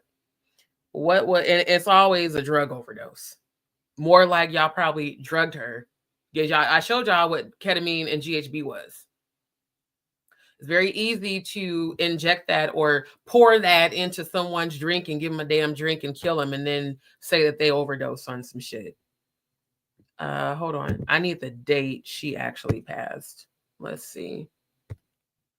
What was the date that she passed? Okay, see, they talking all about her life. I want specifically the date she passed. Man, fuck off here. No, what's the date? Not cause of death. And that's annoying too, that I typed in date and they just keep pulling up cause of death. Date of death. Okay, it should be under Wikipedia. Let's see. January 1st, that's Satanic Revels Day. I'm about to show y'all. Let me go on and pull up the Satanic calendar again. That's a Satanic Revels Day. I knew it. See? Because anything Vlad is involved in always got to do with some type of satanic bullshit. That's why he came for Jaguar the way he did. But, you know, Vlad, your days are told y'all, New Year's Day. Now, how the fuck she died on New Year's Day? The Druid Feast Day. Now, her age was a little older than what they require. But yeah, this is the satanic ritual calendar that I've been showing y'all damn near every live. Oh, and for those who might be tuning in for the first time, guess what celebration is on the Diddler's birthday? November 4th, Satanic Revels. So this calendar, I came across this calendar about 4 years ago when I was researching satanic ritual abuse for what I went through at these churches, what I've been exposing about the damn sexual assault shit that the pastors and shit do and allow to go on in these churches and hide. I found this when I was researching satanic ritual abuse. And I didn't understand why God allowed me to find it until recently. So basically, it gives the date, the celebration of the ritual, the type of ritual, and the usage of the ritual, and then the age of those that they sacrifice. So let's take a look at the Diddler's birthday, which is November 4th, which is creepy that it's 5 days before mine. Satanic Revels is a celebration. The type of ritual is sexual, oral, anal, vaginal. How many people have said that he sodomized them? And look at the age, 7 to 17, female. How many females have said that this nigga sodomized them? And this is the day he was born. And this year, this was a date that he pressed his attorney to file for him to get out on bail because he wanted to celebrate on his birthday the Satanic Revels celebration. I need you guys to understand how serious this is. This is not a coincidence. This is not a conspiracy. How the fuck Gangster Boo died? Let's scroll back up. How the fuck Gangster Boo died on New Year's Day for the Druid Feast Day? And furthermore, let's go back to the picture. Let's make this bigger. She looked drugged as fuck. And you know, a lot of people who say they don't believe that's really Gangster Boo. Hey, you never know with these diabolical people. But look who is so proudly standing next to her. This was literally on New Year's Eve, y'all. She is flashing a Masonic symbol over her womb. Then Glorilla just blows the fuck up. Who, in my opinion, looks like a boy in drag. And there's nothing wrong with it, but if that's who you are, just living your truth. That's what I always say. I'm about to pull a Masonic triangle over womb because I've researched this shit about Satanism, because the only way to cast out demons and overcome evil is to know what the fuck people are doing in order to come against it.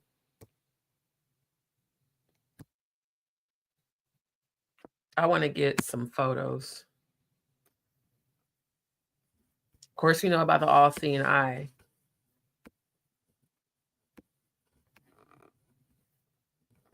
There is a, what movie was that? Paranormal Activity, the marked ones. The women had drew. Is it Wiccan? There's a witch. Oh, give it to me. Y'all just showed me the flash. Where they draw a triangle over her womb for a demon to enter her womb and impregnate her with a Nephilim, essentially, to impregnate her with a demonic baby. Hold on. Damn. I shouldn't start sucking on this sucker. Hold on.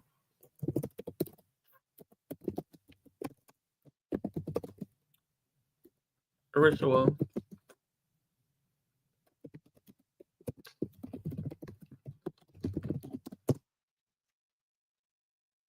Okay.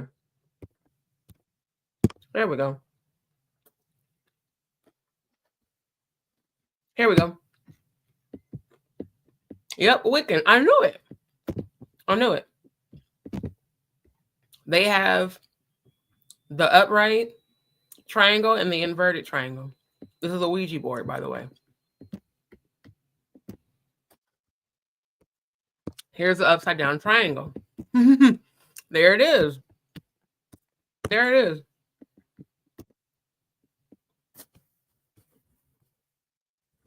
Oh, and here's the representation of the Baphomet for those who didn't know.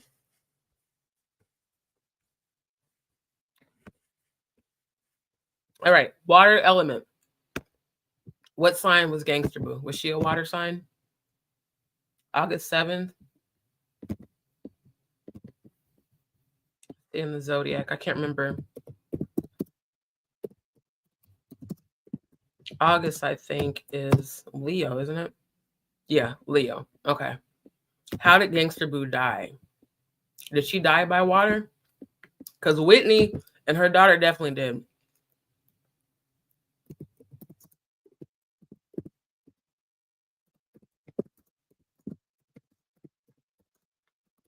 This is why I keep saying, y'all need to be researching all these artists that y'all worship, especially Jay-Z and Beyonce. They are diabolical. Drug overdose. Hold on. Drug overdose and fentanyl. It's always fentanyl. It's always fentanyl. This is some bullshit, bro. Man, get the fuck off my screen with this shit, bro. I don't want your fucking cookies. Just beat it. I don't care. Fuck off.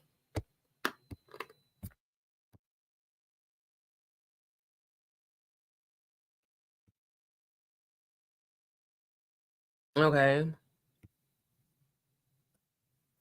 It appears to be drug related. But was she drowned? Was she in some sort of water? Because what I don't understand is why the fuck she's standing next to Vlad, culture vulture, evil motherfucker, with the water element over her womb. which according to Wiccan, the symbol for fire. Okay, well, she is a fire sign. Leos are fire signs. The symbol for fire, as one of the 4 classical elements in alchemy, is a triangle. Oh, now the plot thickens. Represents fire, masculine energy, purifying energy. So she was inviting fire, aka demons, into her womb, and then she died. Fire is used in rituals when a Wiccan practitioner is drawing attention to masculine energy or transformation. Death is a transformation.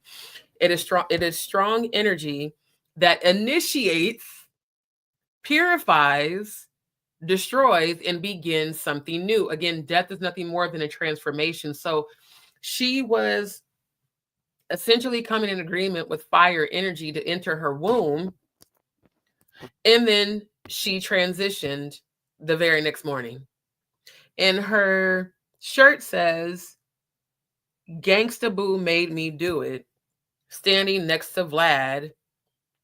And here's the Masonic symbolism too, the black and white. You've got a white wall and black curtains. And then a red, almost altar, and red represents death. And then she's squatting. It's literally like an invitation, like, come into my vagina. This shit is wild, bro. Like, this shit, man, bruh, come on. I hope y'all can see. I'm so serious. I hope y'all can see.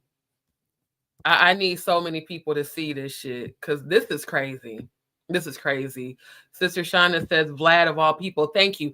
And Vlad of all people, who has consistently been talking shit about Jaguar, who's been exposing his bitch ass.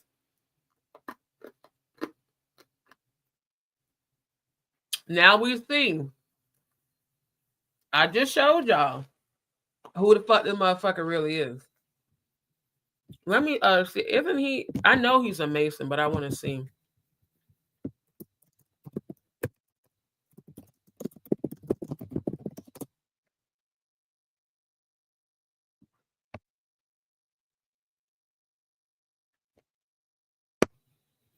Hold on. It's so. Vlad is first saying he's not a Freemason in the Orlando Brown interview, and in the Lord Jamar and Godfrey interview, he's saying that he is a Mason. Well, of course he is.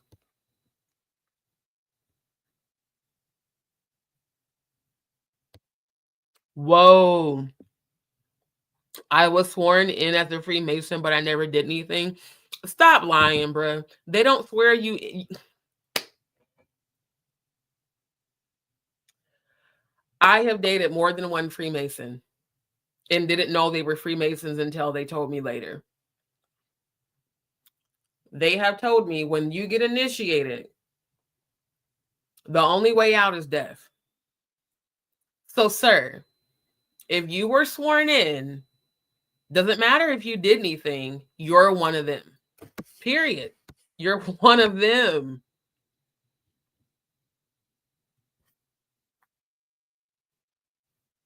Wow. So yeah, it makes sense why.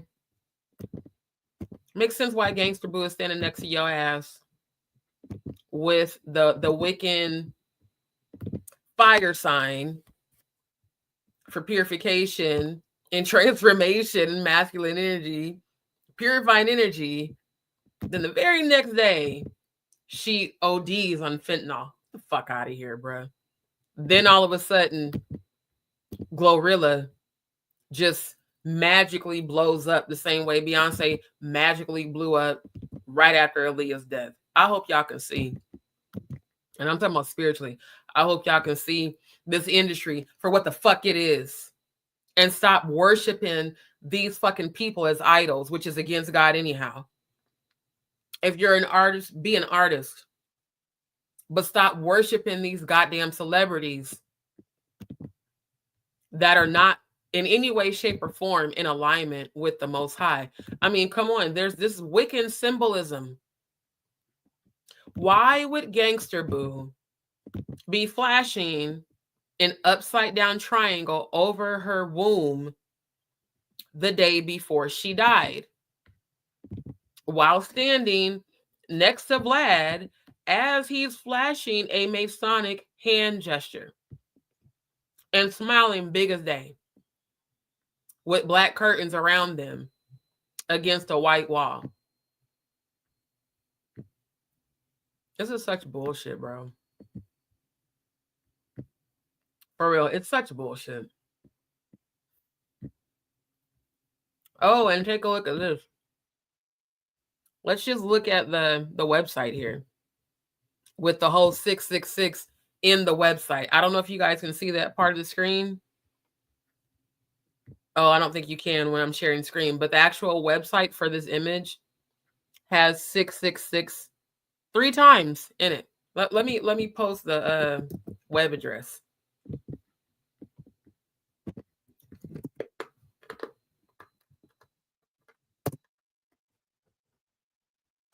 Yeah, this is the website address for this image. We got 666 once, 666 twice, 666 3 times. Yeah, it's a coincidence, all right? Okay. This is all a coincidence. Gangster Boo dies during the Druid Feast Day. Glorilla blows up. She's standing next to Vlad, culture vulture looking ass. As she flashes the Wiccan symbolism for fire, masculinity, purification, and transformation.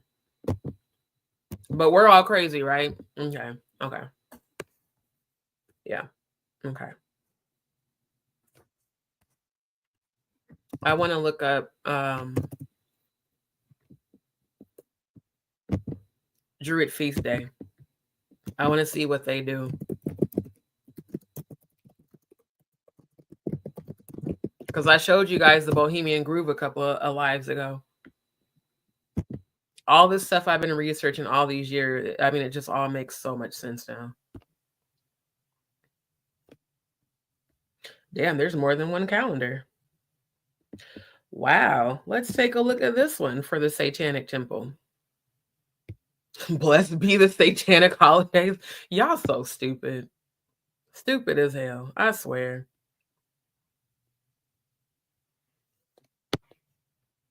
Well, there's the good old Baphomet with the children, the little boy and girl next to him. July 25th. Fuck off. Oh, look at December 25th, all of you Christmas celebration pagan worshipers.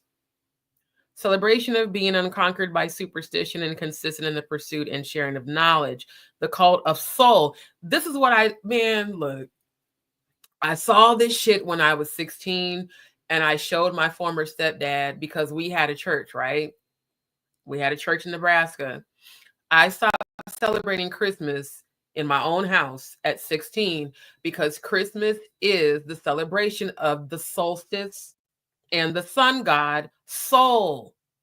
Now, the fact that this shit just popped up, I'm about to bookmark this.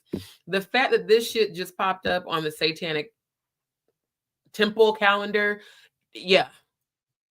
The cult of Sol existed within Rome, Italy, the Vatican, Roman Catholics. Who was the Roman emperor? Constantine, the one that created Christmas. He combined Christ and Black Mass into one holiday because he was in authority as the emperor then. He wanted to combine the church and state for political gain. So the actual December 25th is the celebration of the winter solstice celebration of the sun god Sol, or otherwise known as Saturnalia. I found this shit out when I was 16. I've been a researcher since I was 11. That's when my third eye opened up. And I showed this shit to my stepdad and it freaked him out. And he got mad and said, well, we're still going to celebrate it. If you don't want to, you don't have to. And I stopped. I have not celebrated Christmas since then. This says the cult of Sol existed within Rome since its early days as a republic and Invictus was an epithet used for Jupiter, Mars, and Apollo. The festival celebrated these gods and may have also been used to celebrate the winter solstice. Did I not just fucking say that shit? So yeah, all these people who say we're conspiracy theories, no, we're just able to see beyond the veil and you're not. Which is why you ignorantly still celebrate these bullshit ass holidays that ain't got shit to do with Christ. Because Christ was actually born in spring. And according to my research, Christ was born on 420. So when you light up a blunt on 420, that's you celebrating the birth of Christ, not this fake ass goddamn holiday with a white man as a goddamn pedophile with your kids on his fucking lap. All you fucking parents taking your goddamn kids and sitting on the white man's lap at the fucking mall. You're dumb as hell. That's some pedophile shit for your ass. The fuck y'all doing taking your kids to celebrate a whole goddamn pagan? No. No. The fuck? So yeah, I'm displaying all this shit tonight. For real, for real. Active you Akash, I can't pronounce it. Akash Nazi, his bloodline proceeds, sits him high automatically in the Mason knowledge. Their upbringing is Kabbalical, esotericism, Luciferianism. They are pre-trained. Absolutely, they are. Absolutely. She says, because she thought she was about to come back out, Vlad seems to be a gateway. Thank you. Stop or must do for certain entertainers at certain times. Seems like the industry make them. They absolutely do. Oh, wait, there's some comments that I missed. Hold on, let me scroll back. Oh, there's a lot of comments that I missed.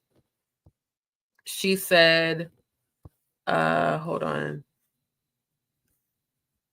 Yeah, I thought that was odd. Vlad of all people, they sent Glorilla to her. Absolutely. And Traveling God said, Gangsta Boo and LaChat were very supportive of those that believed in behind the scenes. January 15th. I don't know what these dates are. Oh, you passed on January 15th. Okay. What's January 15th? Okay, I don't see that on the satanic calendar. Good morning, or it's evening for us, but good morning to you, A-Dub. Thank you so much for tuning in again. Traveling God said, the security detail in my church does the Masonic triangle in the same, or while my pastor preaches. My pastor was a 33rd degree Mason. He is now deceased. I'm not surprised at all. Jeremiah Reed, the one I showed y'all last night on that interview, my former pastor at Christ Apostolic Temple, he was a 33rd degree Mason as well. Hey, Diamond Star, thank you so much for tuning in again, my love. I do appreciate it. You guys, I'm going to link Instagram back up because I saw that there were actually people tuning in. Like I said, Instagram, for whatever reason, always disconnects the live after an hour. So give me 1 second. I want to get synced back up. Because yeah, the multi-stream is good, but and like I said, it's an Instagram issue because even when I've gone live from Instagram, they do that. And they didn't used to do that. But now they do, where they automatically end all people's lives after an hour of you live streaming. So give me 1 second. I want to get it synced back up. But like I said, all this shit is relevant. And Jonathan Hay, like I said, I know he's chosen by God, because most people from the industry are very much so afraid to speak about the things that he's talking about and to expose it. And that's why, like I said, him and Jaguar, I fully support. Because I don't care what their past was, they are not with the shits now. Clearly, they're not with the shits now. And Vlad being, I mean, like, the more I look at this picture, it's almost like he's proud to usher her into the next life while doing, let's see, because it's mirrored. So he's got his right hand, thumb slightly up, left hand over, thumb slightly down. That's definitely a Masonic hand symbol. And then she has this portal invitation over her, because your womb, your vagina is a portal. That's why what goes into it gains pleasure, and what comes out of it causes pain, but also brings life. all this symbolism. Then she's got on the glasses. I don't know. Oh, it doesn't get any bigger. I can't make it any larger. And she looks out of it. She looks like she's doped the fuck up.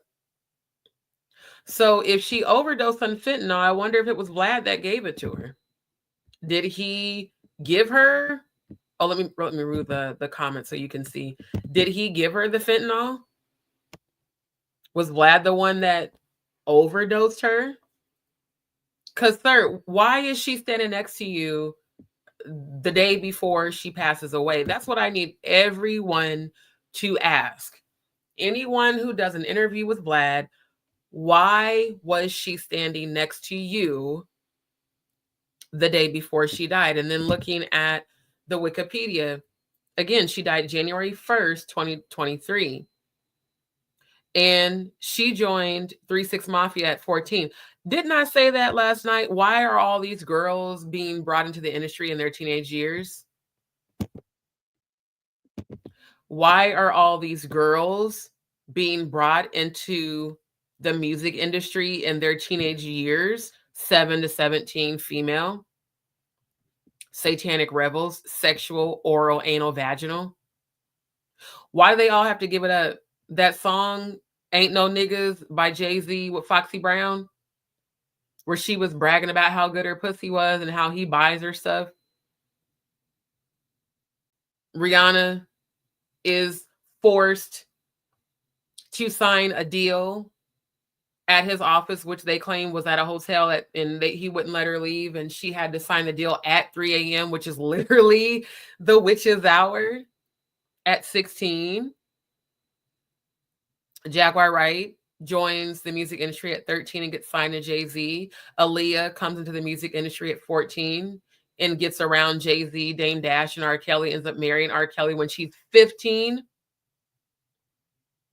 Foxy Brown, Tierra Marie, Gangsta Boo, Beyonce, all of them. This is not a coincidence here. These things are planned.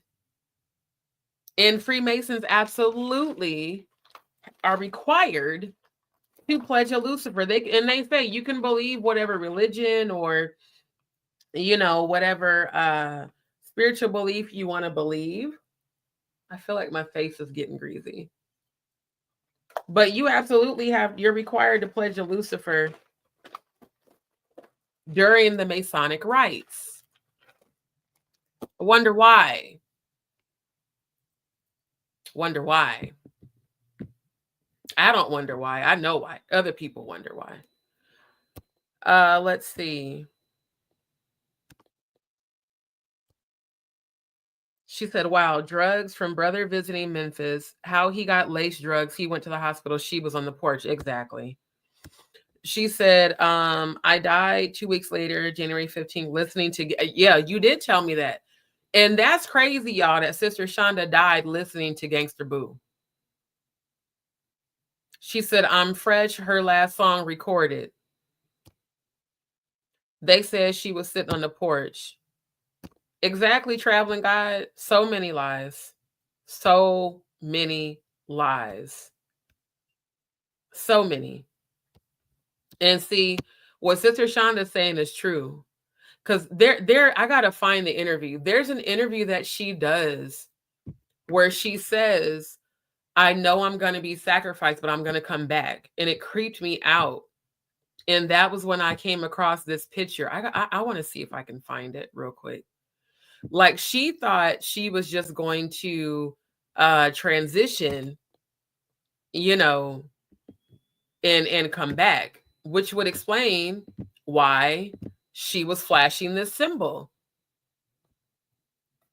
Using rituals when a Wiccan practitioner is drawing attention to masculine energy or transformation that initiates, purifies, destroys, and begins something new. So she probably thought she was going to be able to, cross over and come back. Nah, they kept your soul. Keep telling y'all the devil comes to collect. I'm about to see if I can find it. Gangsta Boo interview right before her death. Because I know she did an interview with Vlad. I remember that. Yeah, let's take a look. Isn't this? Yeah, this is the Vlad TV interview.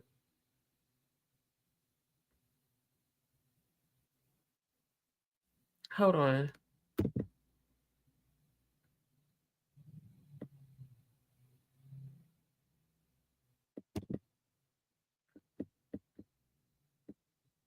Wait, hold on. This looks a lot like Glorilla. I'm just saying. That motherfucker look just like her. One of the hardest in the game. You don't be offended. You ain't offended by me saying like, no, I am the hardest in the game. I respect, you know what I'm saying?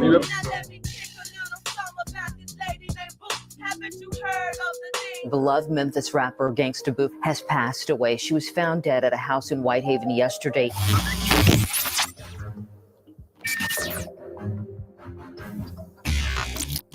Don't play no hip hop man. Okay, yeah. Problem. Yeah, you got Gangsta Boy the bill, you know what I'm saying? Had to put my shades on. And I do want to point out, Gangsta Boo was on Marriage Boot Camp with her white boyfriend. And she was popping pills and shit on that show. And they kept showing her being fucked up and high as hell and her arguing with him. So I do want to say, it is very possible that she could have overdosed on fentanyl because Dr. Ish, because of her outbursts and shit during the shows, during filming, they had sent her away and told her that she needed to go to rehab. So she definitely had a drug issue. Because again, weed, cannabis doesn't make you go crazy. It makes you hungry, happy, sleepy. That's it. She did have a history of popping a lot of different pills. And I could tell on this video that she's definitely fucked up. We in the ATF, I do this radio thing with B103. Me and my Right, that's what's up. That's you know what I mean? It's going down as official. One of the hardest shit in the game. You don't be offended. You ain't offended by me saying like, no, I am the hardest in the game. I respect, you know what I'm saying? Respecting and checking this up, brother right here. He on the floor. Shit, he locked over my turkey. Yeah, you know what I'm saying? 201 popping. Yeah. So let me get back to this call. Hello. Locked up, man. Keep your head up, man. You heard me? You know what I'm saying? We on the street holding it down for y'all. I want to find, this is the one she did with Vlad. What's the date on this? Okay, this says December 29th, 2021. Interesting that, is this really the date? Because this is exactly, wait a minute, hold up. So this interview, she's wearing the same braids and shirt. The fuck? How was this? Hold up. Yeah, let's look at this on YouTube. Because I need to get, I knew they were going to play ads. I need to get the date. What's the date on this? It says 2 years ago. How the fuck she was wearing the same shit?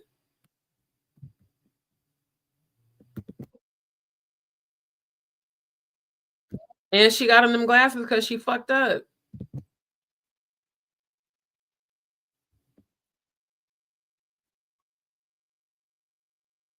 You covering up your teeth. I'm telling you.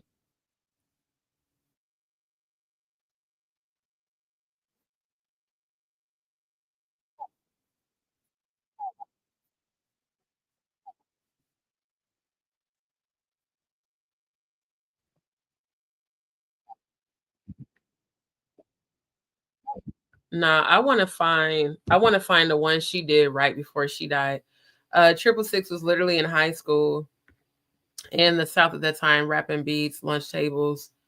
In her instance, she was hanging with that crowd and rapping. They were young, but they made it. She said what she said. That's what I'm saying. Like, damn, hold on. I believe that Vlad had everything to do with her transition, but I'm trying to find the one. There was an interview she did the day before she passed away. Was it this one? Hold on. Nah, it wasn't that one. Okay, let me plug the date in. I'm gonna just plug the date in. Because that would have been December 2023. No, she died in January. It would have been December 2022. So maybe it was that one. This one was September.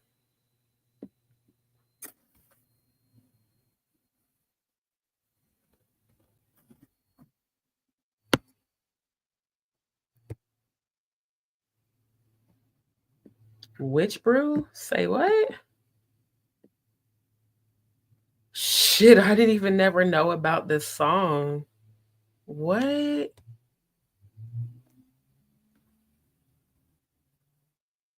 That's crazy. That just confirmed the Wiccan symbolism, boy. See, in Wiccan beliefs, they believe that death is no more than a transition into the afterlife, which essentially it is, but that they can do a ritual to reincarnate. So I wonder if maybe she thought she was going to reincarnate through possibly Glorilla, and maybe she kind of did, because Glorilla do rap like her. But I definitely never saw that before.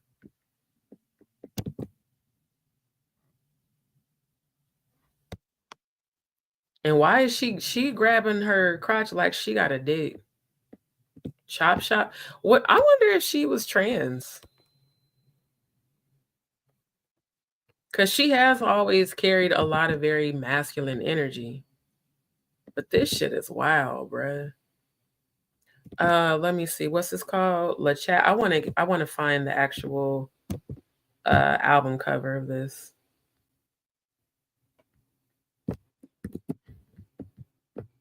See, this is explaining a whole lot. A whole lot.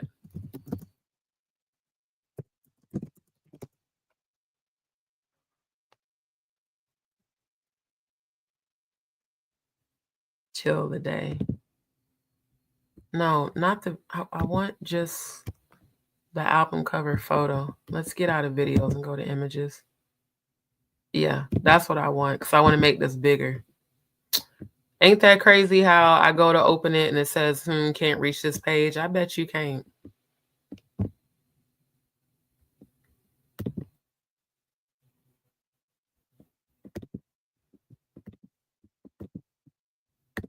Can we make this bigger?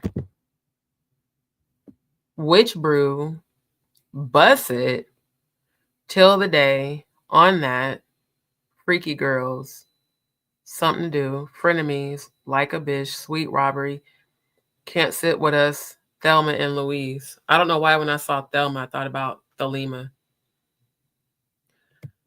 Oh, Lord God. Yeah, she was definitely with the shits. That just changed the entire way I look at Gangsta Boo. See, again, be following artists and listening to their music and not knowing what they really about. And this bullshit here.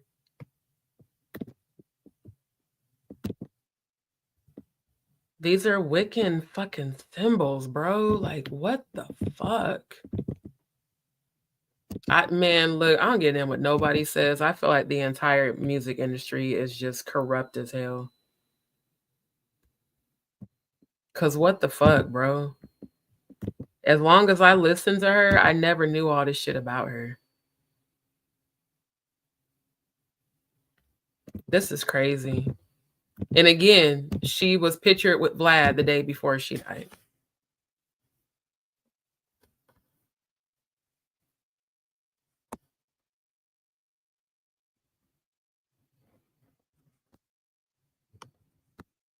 This is wild. And it's wild that I'm seeing the 666 in that. Oh, here we go. Damn. This is literally the sigil of Baphomet that she's flashing over her third eye. That's literally the sigil of Baphomet. As she has on the Madonna. You know what? This is actually really sad. I mean, I just, to really see all of this shit, it's crazy. Like, Jonathan is definitely not lying, and neither is Jaguar, right? And I feel like they don't even have a choice once they come into the industry. Just like when Jay-Z told Rhianna, there's only two ways out, sign the deal or out the window. And I don't care what nobody say, Glorilla, I have always thought this was a nigga. I'm serious. I have always thought this was a dude. She looks like a dude. Her facial features, her body, everything. And my thing is, if that's who you are, just living your truth, bruh. Here we go with some more symbolism. Sunflower, it's always the right eye covered, the left eye out. And even the rapper left eye. All of this shit is symbolism, y'all. This is crazy. I never knew about this witch. I never knew about this shit. That's crazy. That's like mad crazy, bruh. Then, yeah, this witch's brew. Yeah, she definitely sold up her soul. She didn't care. She was with it. That's wild.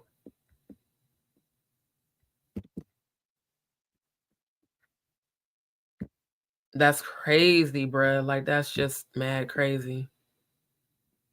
So yeah, same hair, same shirt. This date is December 29th, 2001.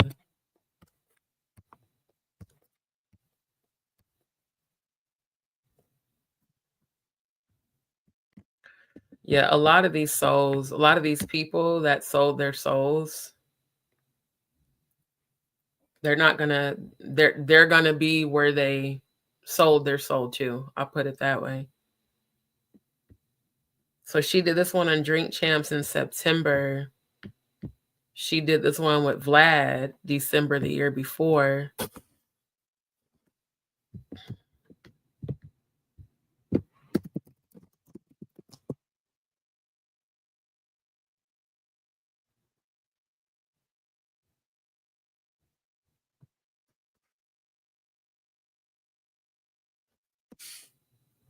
Where is the one she did right before she died? Because I seen it. It was like right before she passed away. She did an interview where she said, I know I'm coming back. She's like, and even if I die, I know I'm coming back. Hold on, I gotta find it.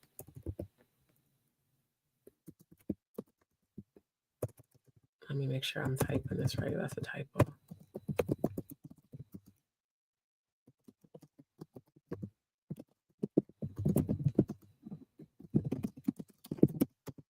This shit is crazy, bro.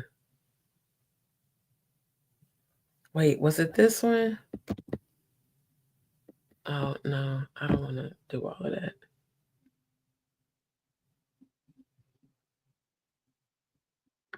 Maybe it was this one. Let me just see. I just want to see.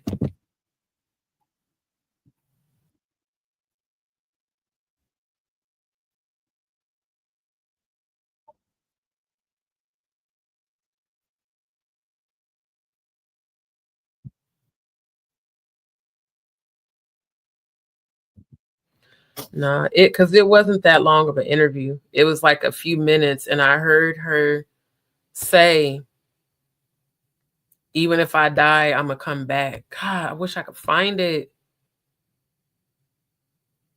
Was it this one?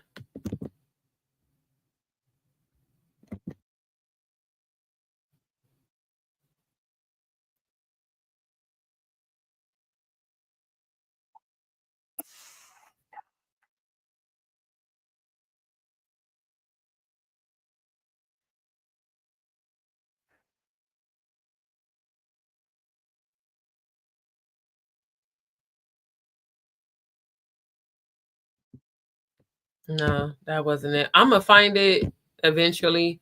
But like I said, this shit here, This shit here says enough. This shit here says enough. Ain't no way she's going to be flashing this Wiccan symbol over her womb the day before she dies. And then I just found out she had a whole song titled Witch with a whole nother bitch, and they have on Wiccan symbolism. This shit is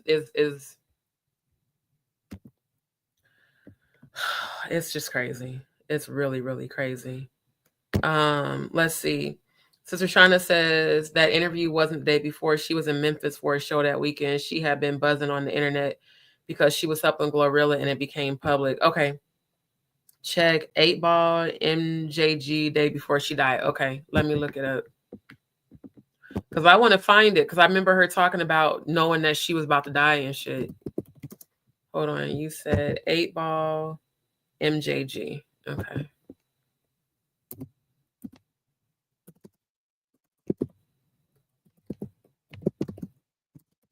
But that picture with her and Vlad was right before she died.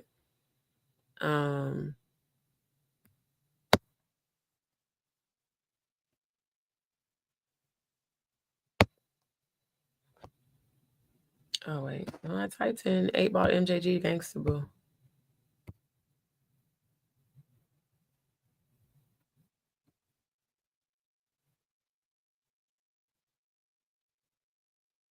Okay, I know this is on Reddit, but I want to see what it says. Word is she and her brother were partying at 8-Ball and MJG's New Year's Eve party.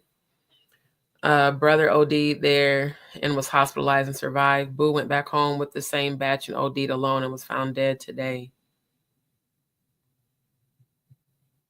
So it says, I know Tennessee makes it difficult to access Narcan and fentanyl testing strips through public resources, but please test it before you ingest it.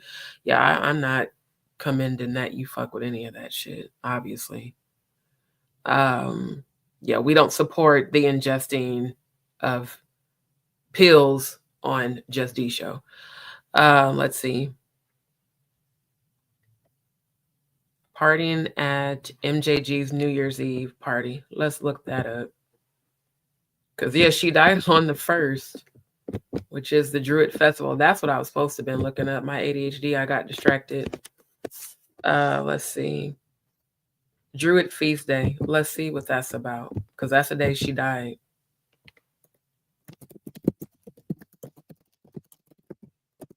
I'm going to definitely come back to that, but I need to see what this is about.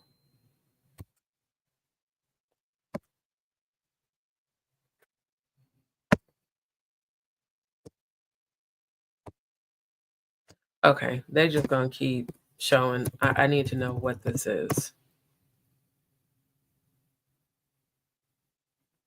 Druid festivals.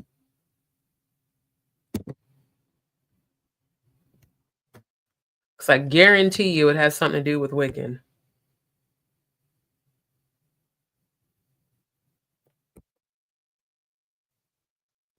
Okay, that's extremely long, and I don't feel like reading through all that.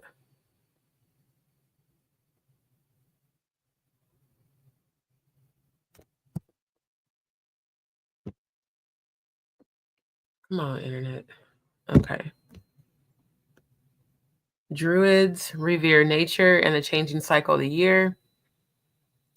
And their celebrations reflect whether celebrating in groups. Okay, this didn't give me any sort of background on what the fuck it is.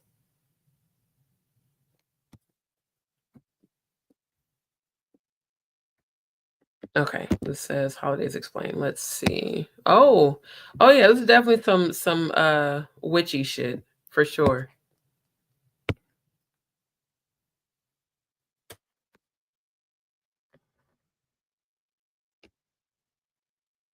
Where is January 1st on here? February. That didn't answer my question worth a damn.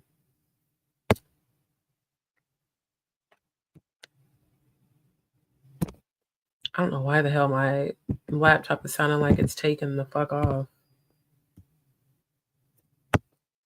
Okay, let me just, this is annoying. What is the Druid Feast Day? We can't even get like a Wikipedia on this shit.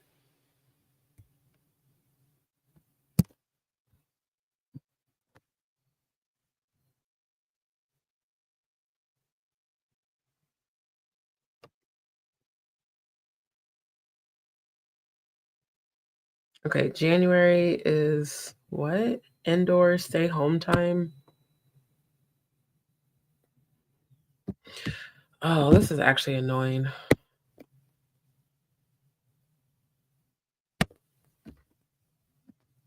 I just want like a clear cut, what the fuck is it? See, this is the shit I hate when they hide. I want to know what the fuck it is.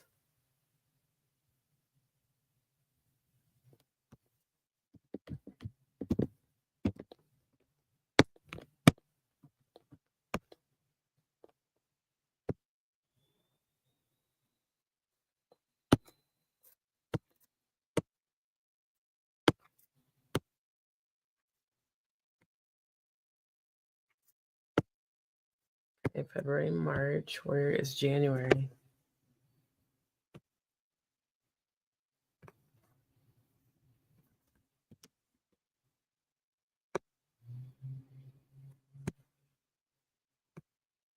Wait, Feast of the Dead? So is that what that is?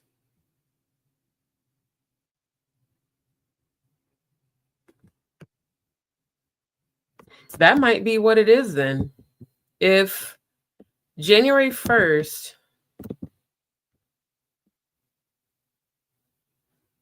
Druid Feast Day. So is this the Feast of the Dead Day?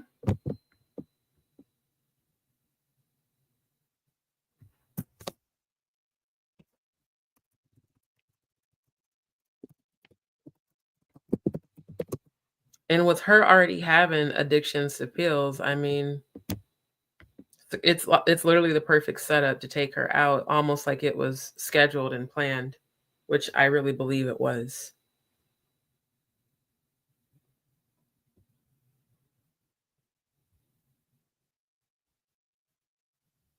New Year's Eve special, 8 Ball, and MJG.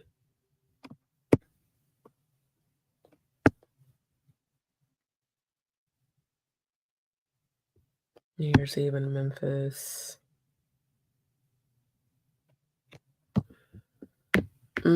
I can't let this go. I need to know what that is.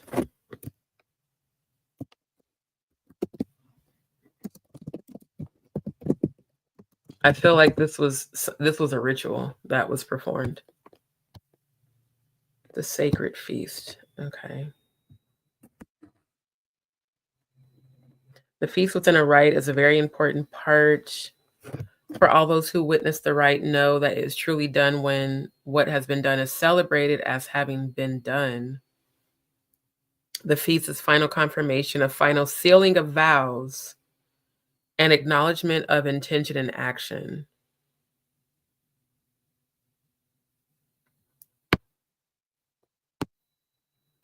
Interesting. Yeah, I feel like this shit here with her and Vlad, I 1000% believe that Vlad participated, because think about it. How did she have time to take this photo with him if it was New Year's Eve and she OD'd? So did she take this photo before she went to the party? It's just something in the milk definitely ain't clean. She said now she's a whole Memphis girl. Right, Glorilla. She said, I grew up with girls like that. Sent the video. Okay, thank you. She said that the female is the female is back. The winter is almost over. 3 more months of the dark god, known by many names. They believe the sun was king away and prayed to appease the god until spring, until the feminine take. Easter takes back over until winter. That's An Ostic summary of the Wiccans. Take a lot of people did right before spring, food scarcity, hunger, ravages communities. You know, and I'm definitely going to take a look at the video.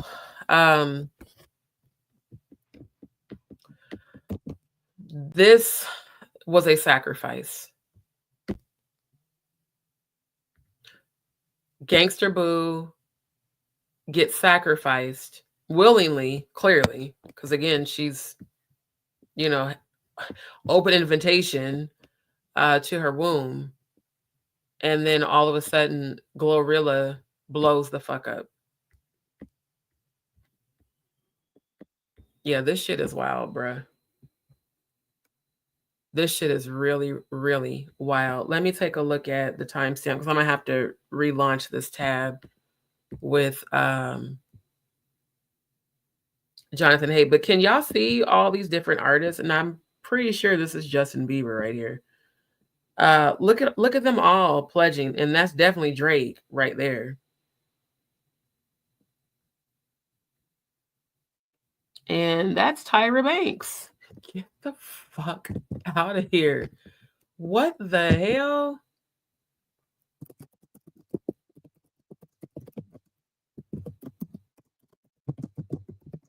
God, they're all in on it. This is Busta Rhymes, and that looks like The Game. I think that's Katy Perry. That's Lil Wayne. What in the entire fuck, bro? I can't tell if that's LeBron or not. Wow.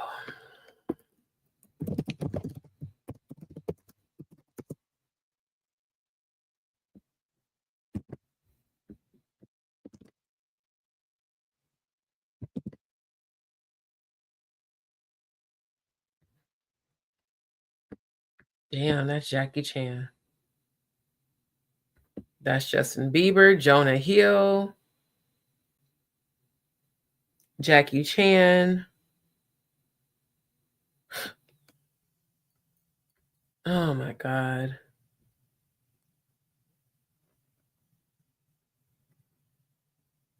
Pharrell, Lil Wayne. Damn. Yeah, they're all in on it. All of them. Literally all of them. That's Johnny Depp. And I can't tell if this is Leonardo or not because that picture looks a little distorted.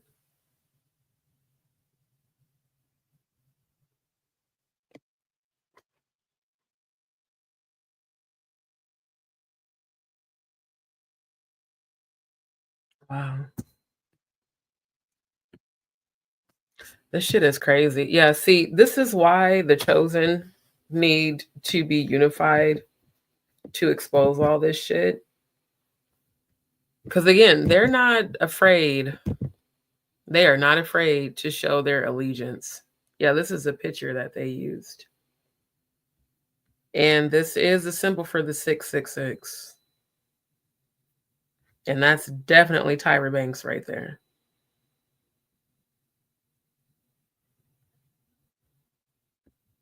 Wow. You know what? If they're not ashamed, we damn sure can't be. And we can't. I mean, like, we cannot be ashamed to. And that's why, like I said, I'm very proud of Jonathan Hay. Him and Jaguar. They are not ashamed to expose this shit and to speak out against it. But this is wild. This is like really fucking nuts, bro. And isn't that Kim Kardashian? Yep, that's her. That's definitely Justin with his tongue out. You guys do know that the symbol for Masonic for children when they stick their tongue out that's them being in agreement with the sexual sacrifice of sodomy and them basically saying that they're willing to be a sacrifice. And Justin was most definitely a sacrifice. That poor guy definitely was sacrificed. And here we have Rhianna right here. Good girl gone bad. So yeah, the tongue out means they're willing to be sacrificed.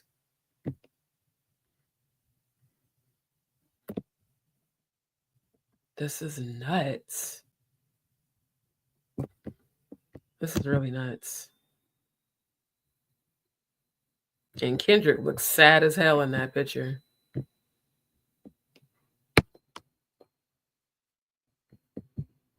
And she looks sad and evil. Just corrupted as hell, bro. Literally corrupted. Yeah. So, yeah. Not at all a coincidence. And very much so. And like I said, I just happened to, when I paused this, saw, you know, all this imagery that they use for their thumbnail. I don't remember the name of this guy, but yeah, he's same thing. They cover the right eye, expose the left one. I've been talking about that shit for years. Where are we at on the timestamp? 57:44. Okay.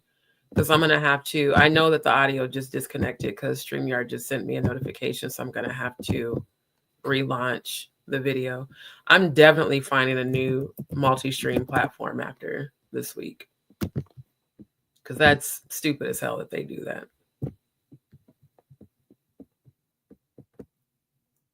But yeah, Gangsta Boo's death, in my opinion, was very much so a ritual.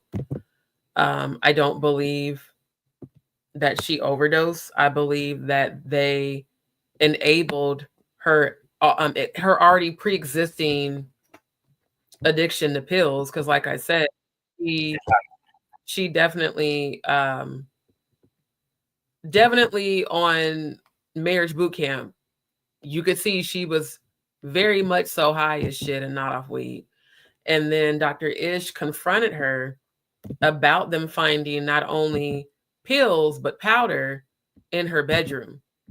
And her I can't remember the name of her white boyfriend, but they had got into it and she completely emasculated him, went off on him, embarrassed him. Like, I remember him even crying because she was like, you're not even a man. Like I said, I don't know if Gangsta Boo really was all female. And if she was, she definitely embodied that. She definitely embodied this energy, this fire masculine energy. She really seemed more masculine to me than the guy she was on the show with. It was almost like a role reversal, like he was the bitch and she was the man.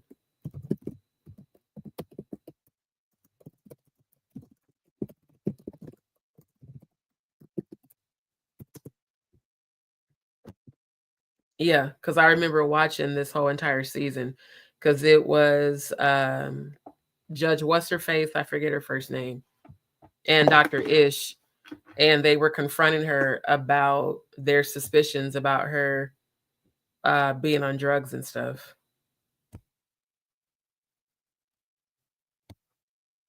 Yeah, Judge told her. Yeah, they did find drugs. Emmett, that was the name of her white boyfriend. They found drugs in her and Emmett's room. And then she got mad and was like, oh, they set me up because they know that I have previously. Nah, you were definitely on that shit. Because, yeah, they confronted her about the white substance that they found. But like Dr. Ish said, it wasn't just it wasn't just white powder. It was pills, too. And yeah, I remember this. She got super upset and stormed out and went off on them. And yeah. So, I mean, all they did was enable her pre-existing condition. And for her to be flashing this symbol over her womb right before she transitioned, it's definitely giving ritual. Most definitely. Most definitely. Without a doubt, it's giving ritual. Hold on, because my touchscreen is doing weird stuff. I'm just now seeing some of these comments. Diamond Star said, she just for some reason doesn't look alive to me. It's like they have her propped up. You know what? A lot of people were saying that on this picture. And it's very possible that they could have had her propped up, but the way that her mouth is open, I don't know. And I see the horns and the Baphomet over her third eye. What I see is someone who was heavily drugged. That's why she's got the glasses on. And even on Marriage Boot Camp, every time Gangsta Boo had on her glasses, she was fucked up visibly. That's why she spent most of the show in them damn glasses, like for real, for real. Deshauna says it's the video with Boo saying she's about to die. Okay, let me check my Gmail. That's crazy. She said, do you think most men in the fraternity, Mason, secret societies have been butt broken? Yeah, they have. That's the ritual. That's literally the ritual. That's how they sacrifice. That's sodomy. Because again, there's a difference between consensual, sex between two men or two women that are in love. And there's another difference when they're committing sodomy, which is aggressive anal sex, like Jonathan Hay talked about when he said, what was it? RZA, Jay-Z, Vlad, and there was a fourth guy when they all went downstairs while he was upstairs with old boy making the music. He said it sounded like a loud ass porn. Sodomy is the act in which they sacrifice their sexual essence to these gods, to the Baphomet, to Molech, and to all these other low vibrational gods, for sure. Let me check my email real quick so I can see if I can pull up this video. Of course, they're gonna play ads, man. Fuck YouTube doing this bullshit, bro. They're gonna play 11 goddamn ads. Okay. Okay. Thank you, Sister Shonda, for sending me the link. Let me share the screen. I'm gonna turn the captions on. Y'all let me know if you can't hear the audio.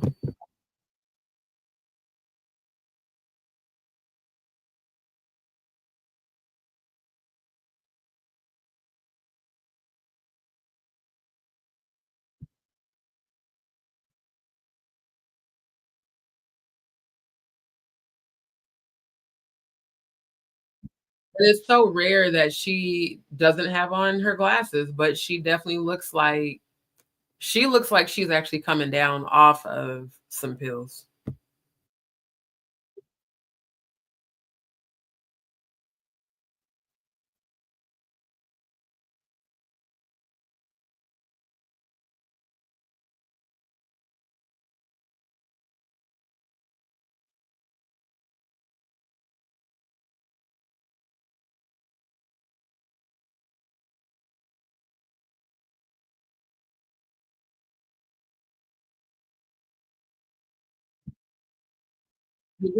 Wait, did y'all hear that shit? My last project, candy, diamonds, and pills. Anybody who knows anything about motherfuckers that move weight, you know what the fuck candy, diamonds, pills. I mean, y'all know what it means.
like,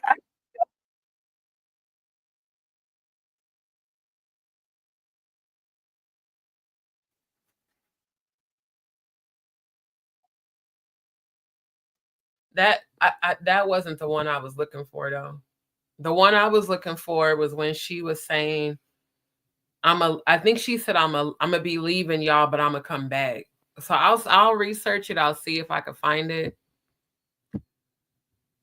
But the more, it's like every time I do a live, it be some new revelation type shit that it's like, how can you see it and still think it's a conspiracy? You know what I'm saying? Like, how can y'all see this shit and act like it's just innocent? It's definitely not.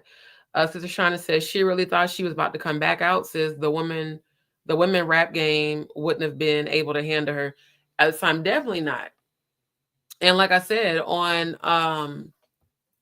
oh shit, I almost fell off my ball. On Marriage Boot Camp, like, I want to pull that up. I know I can't play the show because of copyright, but I just want to find that episode so that in your own time y'all can go watch it.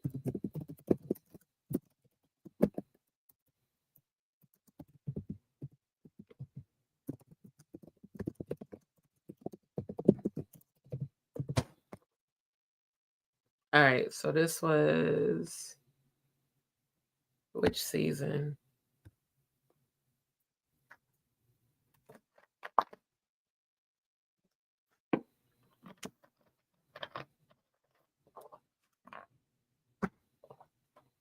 Was Nivea on this one?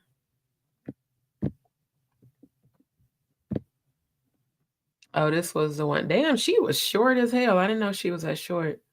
Yeah, because A1 and Lyrica was on this one. And then Mariah Lynn and Richie was on this one. It was so just ratchet. And then, of course, K. Michelle with her actor ass nigga. I mean, look at their body language. You already knew that motherfucker didn't really want to be there.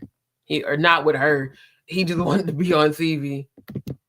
And it's sad because she has had a history of having drug abuse issues. And she claimed that she was set up on Marriage Boot Camp, that someone intentionally put the white powder in her room to create a storyline. But I mean, anybody who knows about her knows that she's always had an issue with pills and powder. Then we got A1 down low looking ass. I really believe that motherfucker is gay as hell.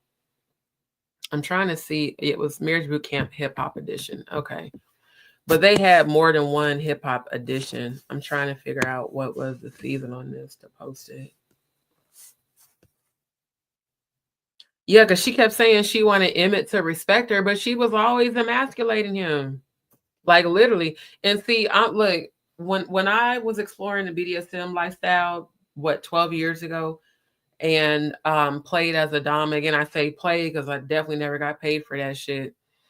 There was only so far I would even go with that, because I am a dominant female, but I'm also very submissive too. Like, especially once I'm in a relationship, I really prefer for a man to lead if he's strong enough to lead. But she just completely dominated this motherfucker like all the time. And I felt embarrassed for him. I'm not gonna lie. Like, you could tell, like I said, you could tell she was always fucked up.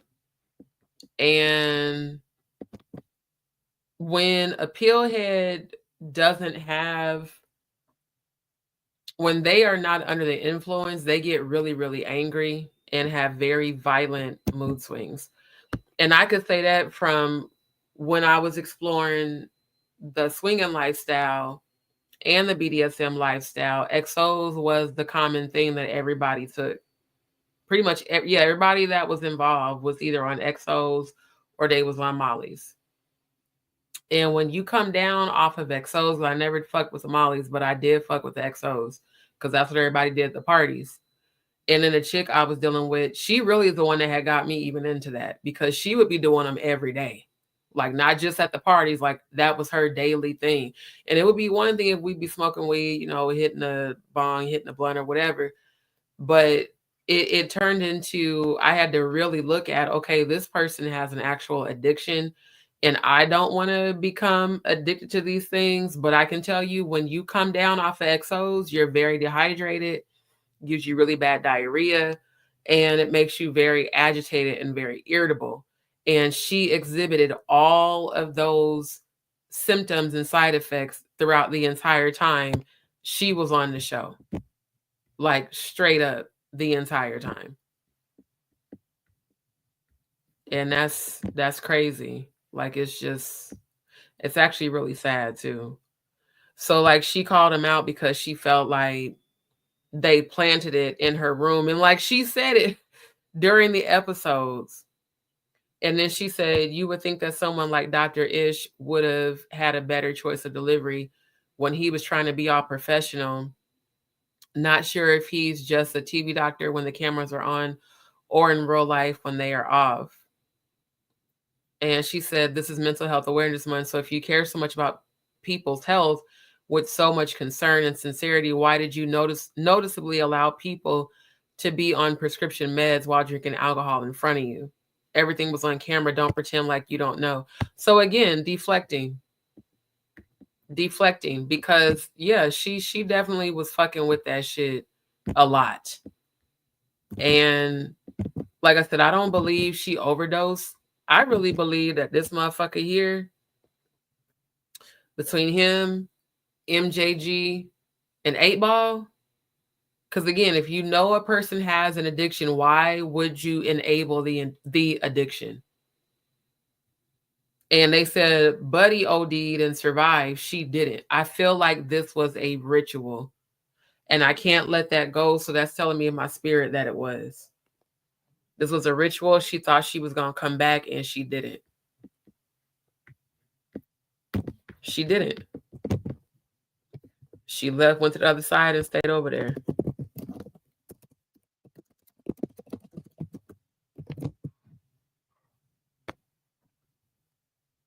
I want to see if there's any sort of importance of 43, because why did they pick 43 as her exit? 4 is the tetrad or quaternary of the Pythagoreans, and it is sacred and it is a sacred number in the advanced degrees. Wow. The Pythagoreans called it a perfect number, and hence it has been adopted as a sacred number in the degree of perfect master, which perfect master is a 33rd degree Mason, master Mason. In many nations of antiquity, the name of God consists of 4 letters, as the Adad of the Syrians, the Amum of the Egyptians, and the Ephos of the Greeks, the Deus of the Romans, and the preeminently the Tetragrammaton of 4-lettered name of the Jews. But in symbolic Freemasonry, this number has no special significance. What about 3? I know 3 represents a lot. So 3, which are the most important in Masonic symbolism, are seeing, hearing, and feeling, because of their respective references to certain modes of recognition, and because by their use, oh, that's the 3 senses. Okay, Freemasons are enabled to practice that universal language, the possession of which is the boast of the order.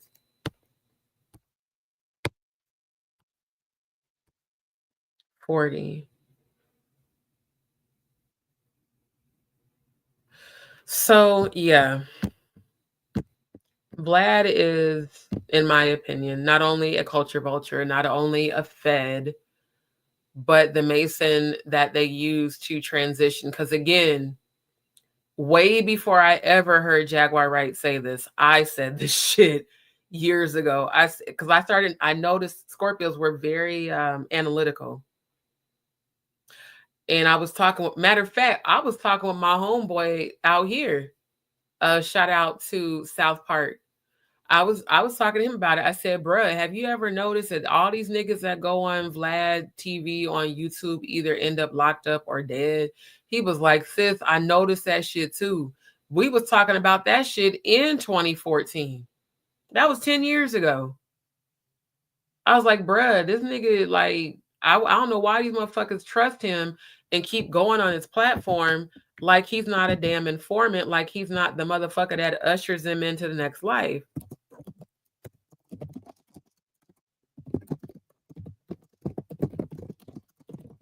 Because Vlad, I'm looking up to see how long he's been on YouTube.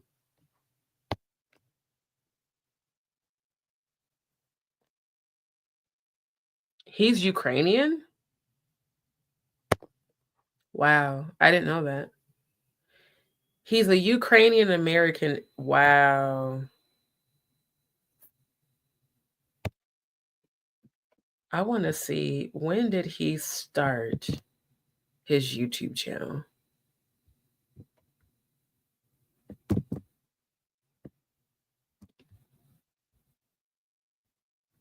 Yeah, 2006. Yeah, he's been on here for a while. So 18 years. That's crazy. That's real crazy. This motherfucker here, I kept saying niggas need to stay away from his culture vulture ass. He is not to be trusted. He don't give a fuck about y'all either. He don't give no fucks. He'll have your ass ushered into the next life or ushered into jail and still get paid. It's my opinion. It is my opinion that Vlad had everything to do with the demise of Gangsta Boo. And I am entitled to my opinion. That's really what I believe, for real. I believe this motherfucker was behind a lot of this shit. And it ain't no damn coincidence either.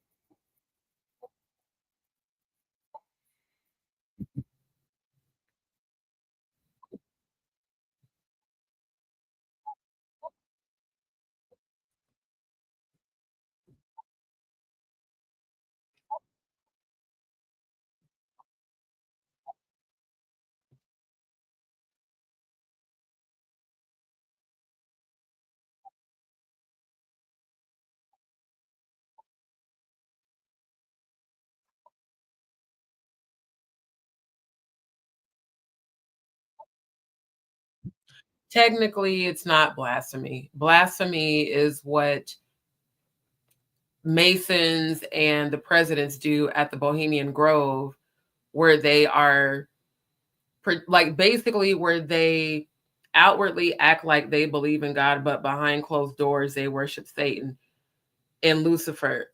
Kendrick Lamar projecting himself as Christ, this is my opinion, is how I see it. I almost feel like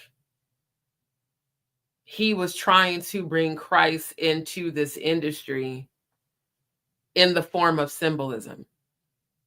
I don't feel like he was saying, and think about it, those of us who resonate with the energy of Christ are the modern day Christ. That's not actual blasphemy. That is what the angels in heaven said we are supposed to do. Because if you resonate with the Most High, not Luciferian, if you resonate with the Most High God's energy that is up in heaven, and you resonate with Christ, who was our sacrifice, that is the same as a person saying they're filled with the Holy Spirit of Christ. You're walking in the energy of the Most High God. So there's nothing wrong with that. It's only wrong if you are outwardly projecting that you believe in the Most High or that you believe in Christ, but then you're doing satanic rituals and shit behind closed doors. That is by definition what blasphemy is. It's pretending to love God. It's pretending to be of God while you know you're worshiping other low vibrational deities. That, at least that's my opinion on it. Now, my perspective could be wrong, but according to what I've seen when I've gone to heaven, And what I just seen and felt with Kendrick, I feel like Kendrick is trying to silently bring God into an industry that don't want nothing to do with God.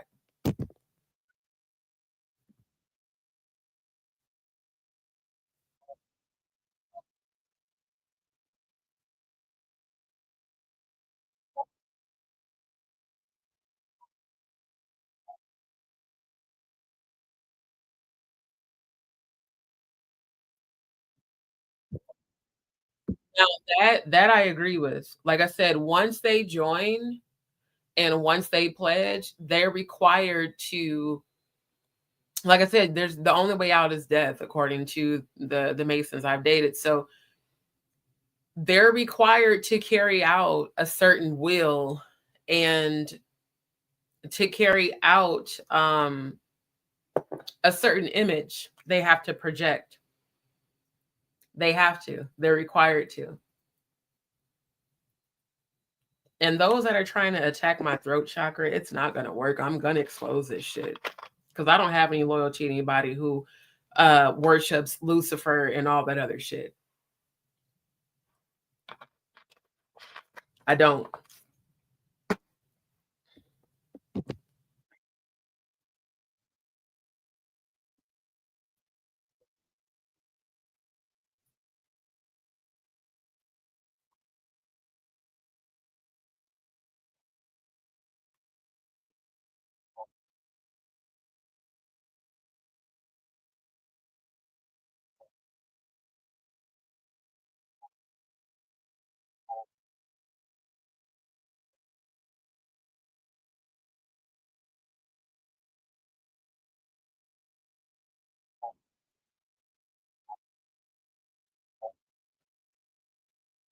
Now, the first thing, Jonathan, that you're going to have to do is you're going to have to unlearn that religious shit. I feel his motive. I feel his energy.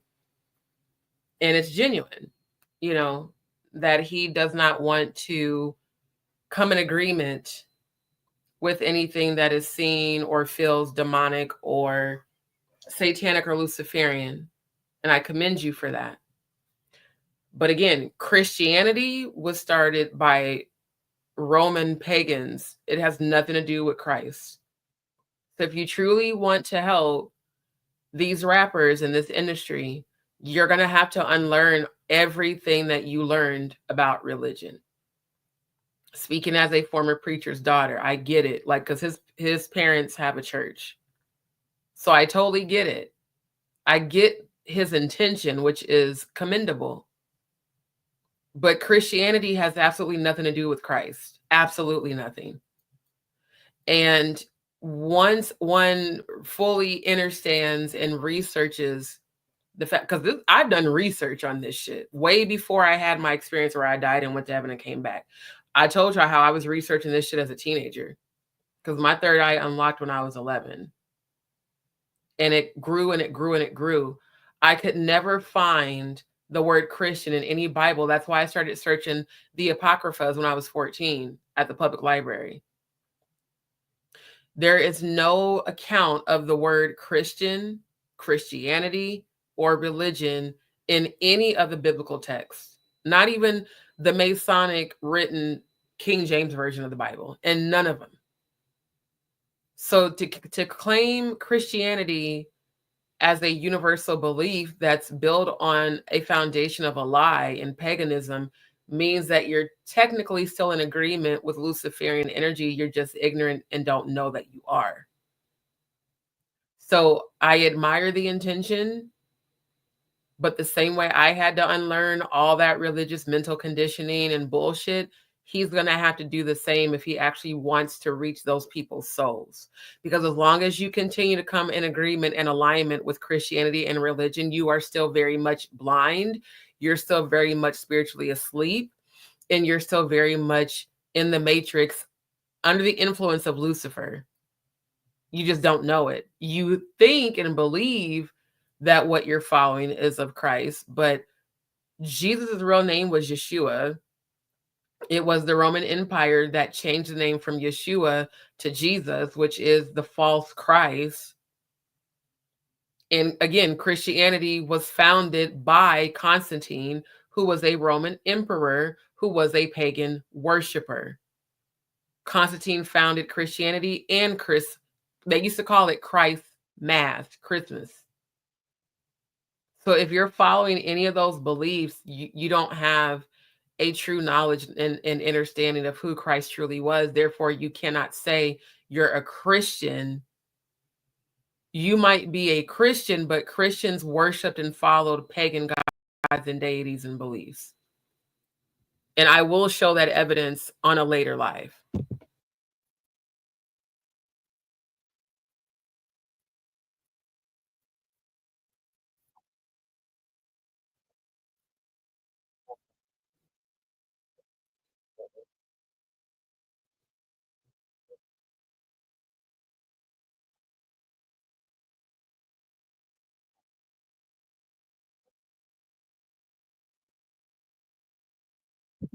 Think about what he just said out of his own mouth. Think about what he just said out of his own mouth. As we're looking at the demonic version of Sasha Fierce. And why the fuck is her neck so thick? Is this even Beyonce? Or is this a clone? Because I'd never seen Beyonce's neck this fucking thick. And I definitely see I see the Baphomet horns over her eyebrows, but I see the Baphomet star and the Baphomet over her third eye. She said, I'm not going to compromise my Christianity.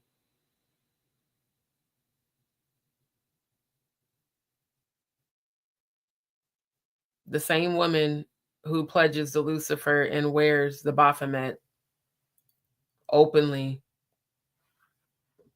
That should kind of wake some people up right the fuck there. Seriously. That the daughter here, I'm not going to reconnect Instagram because that takes way too much to do. They can catch the live on my YouTube channel.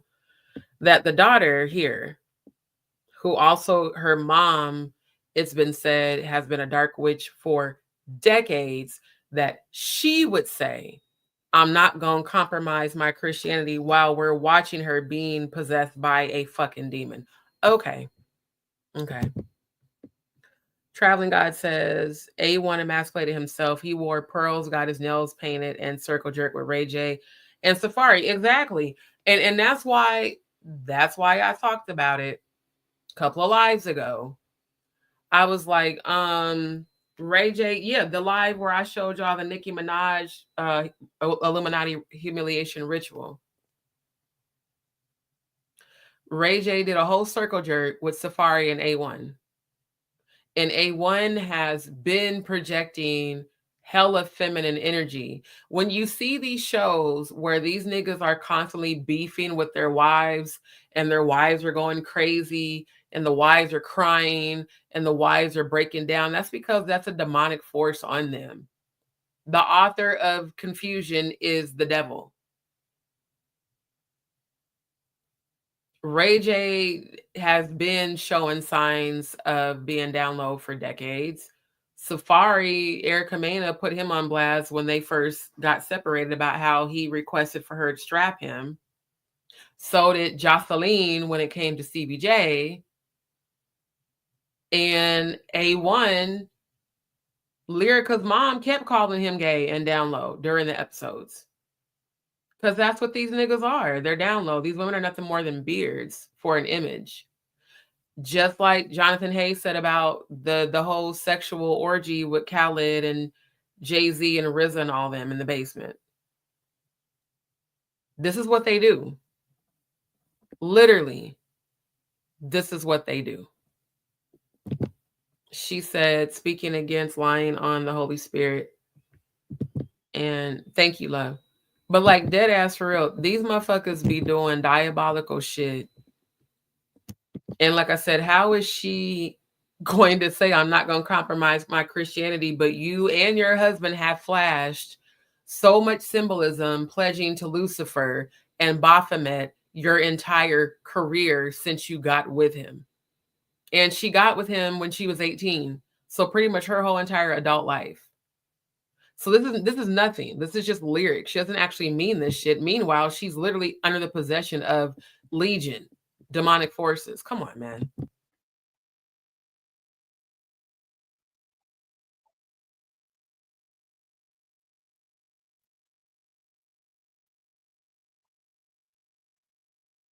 Exactly.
That's the dumbest shit I've ever heard. All of the artists he worked with are black. See, again, this interview, no, it's not as juicy as some of the other ones. And I don't know how this kid was able to even get in touch with Jonathan Hay to be able to interview him. That's just like, I can tell this kid has not actually like known about Jonathan Hay or researched him. Every artist he hasn't worked with any rap artists that were white. So how in the world can it be racially motivated if every artist he worked with was black? That sounds like some Gen Z ignorant bullshit, in my opinion.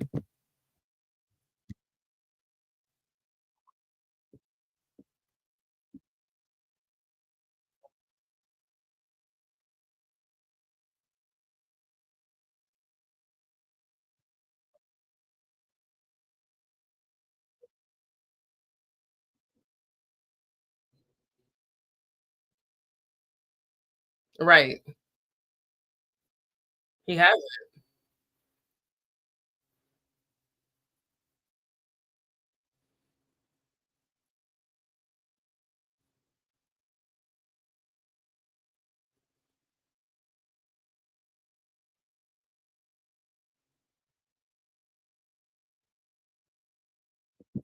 And Mac Miller OD'd a couple of years ago. So the only other white hip hop artist would be Eminem. So, like I said, this interview, I'm not gonna lie, it is a little bit more boring than the other ones that Jonathan has done, but it's informative. And that's why I wanted to review it, because he produced receipts for all those who were on the other interviews he did that was like there was people that jumped in the live that I did where the very first interview I covered with him and Jaguar on Real Life Street Stars. There was people that jumped in my live in the chat that was like, so, and even left comments. So now we're going to believe this white boy with hair in his eyes. Why wouldn't you believe him when he worked directly with Jay-Z, Diddy, and Drake, and RZA and DJ Khaled?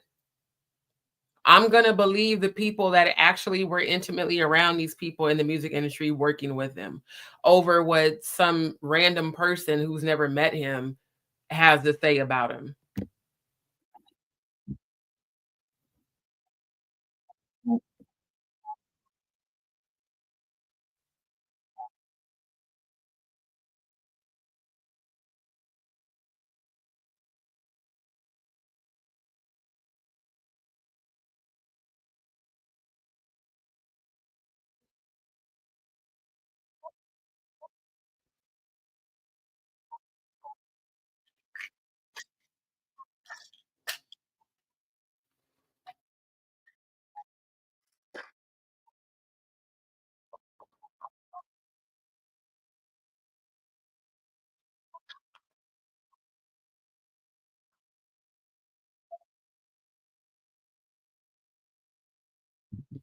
See, again, something a young, no offense, dumbass would say. How can they compare Jonathan Hay, who worked directly with these artists, to Cat Williams, who is an actor? While it's the same type of industry, it's two very different things. And Cat Williams has been speaking about the industry on all of his own stand-ups, especially Catpocalypse. Cat has been exposing the industry. He's just been doing it in the form of jokes. He's not just a publicist. Jonathan Hay is an actual super producer. Because again, I do research on these people who I review their content on YouTube, just like I did research on Jaguar. So, because I'm not going to just, because this is viral, pick it up. No, let me make sure that the stuff that people are saying about these people, okay, like I said, with Jaguar, she's been in the industry for over 30 years. I did listen to her music back in the day, just like I did all the other female artists.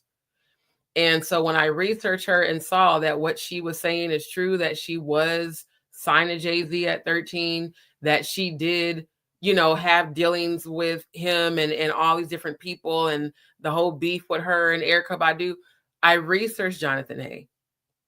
He did help produce quite a bit of music with these artists. So he's not just someone who is seeking clout like Courtney Burgess lying, Uncle Ruckus looking ass. Because ain't nobody heard of Courtney Burgess.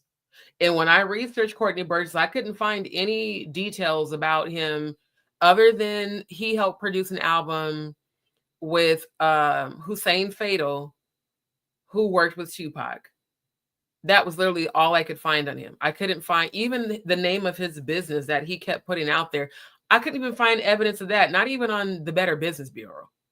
So none of the shit he has been saying has any sort of validity according to me researching him.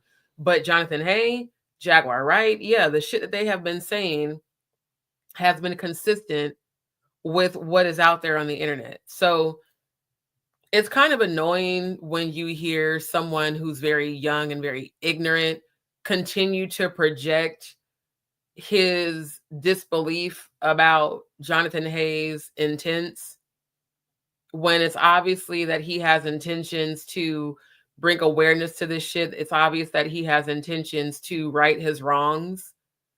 Like Jaguar, when he did the interview with her on Real Life Street Stars, you could feel the remorse in him. You could feel, like, at least me, because I'm an empath, I could feel, okay, this man genuinely is sorry for his, promoting and involvement in violent gangster rap that he promoted. And Jaguar was uplifting him and encouraging him. She wasn't asking him a bunch of questions laced with disbelief and, well, how do we really know? That's the type of dumbass shit that this new generation does. And again, I don't know why Jonathan picked this kid's YouTube platform, but it's obvious through the questions he's asking that he does not believe him. So why would you have him on your platform if you don't believe half of what he's saying? Like, it's almost like you just kind of chose him to kind of project all of these questions of, to see, is he valid? Is this really true? People are thinking this is racially motivated. No, that's what a young dumbass would say that hasn't done any fucking research on this man to understand that obviously every artist that he's worked with is Black, and that he's not just a publicist who was known for publicizing Rhianna during her Ponder replay. It's annoying, to be honest. It's very annoying.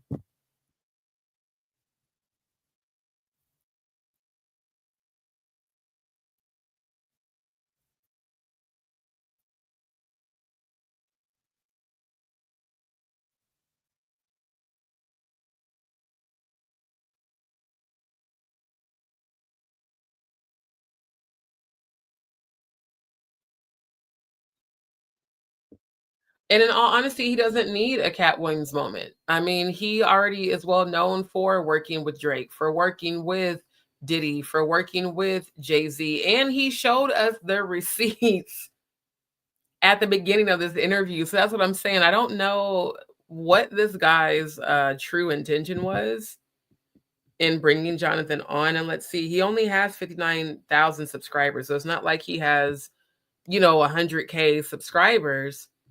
And let me see. I wonder, I really hate that YouTube starts the videos off with sound. I just want to see, what is this guy's name? How old is he? Because he's got to be in his 20s. Because no offense, he talks like a young dumbass. He does. He talks like someone who's very young and very ignorant. Okay. See, I don't know what his real name is. Diddy got a podcast. I now I got to research you, because why are you asking these questions laced with so much projection? It just does not make sense to me. It's like, are you part of the industry? Because why do you keep?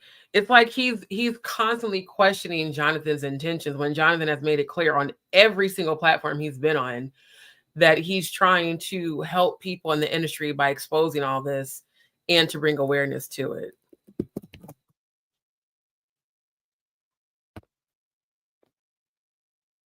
Let's see. Yeah, there's nothing out here about this kid. So I don't know. I don't know, like I said, what his intentions are. I do want to finish showing the interview, but he's just honestly annoying the fuck out of me right now with his questions. It's ridiculous. Like, why have him on your platform if you're going to keep questioning?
Hold on. There's no volume. So I'm about sick of this. Hold on. Let me see. It's at 1 hour and 12. I'm going to have to close the tab and reopen it. Yeah, this is definitely something with StreamYard that I'm going to have to just stop using them. Because again, on my end, it's playing fine. I'm not seeing that. I'm not hearing that it's not playing the audio. So thank you for telling me, because I definitely didn't know. Okay, hold on.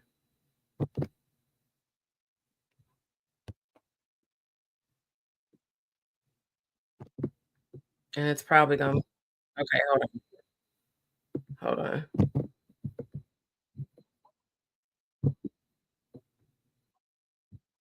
Thank you for letting me know.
Definitely.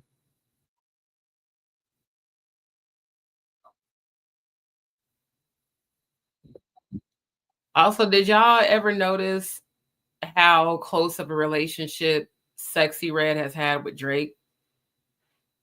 And that it was alleged that the last baby she had, allegedly, he was the father of. Now, I don't know if that's true. That's just what I've heard, especially in the YouTube streets and on the social media streets. But it is weird that after she got close to him, that she blew up. And as I've said, I've never liked her as an artist. I hate everything she represents, because everything she represents goes against what our ancestors fought and died for. Because again, I come from the home of Malcolm X. There's no way on this planet Malcolm X and Martin Luther King would have been proud of Sexy Red being the example for young Black women.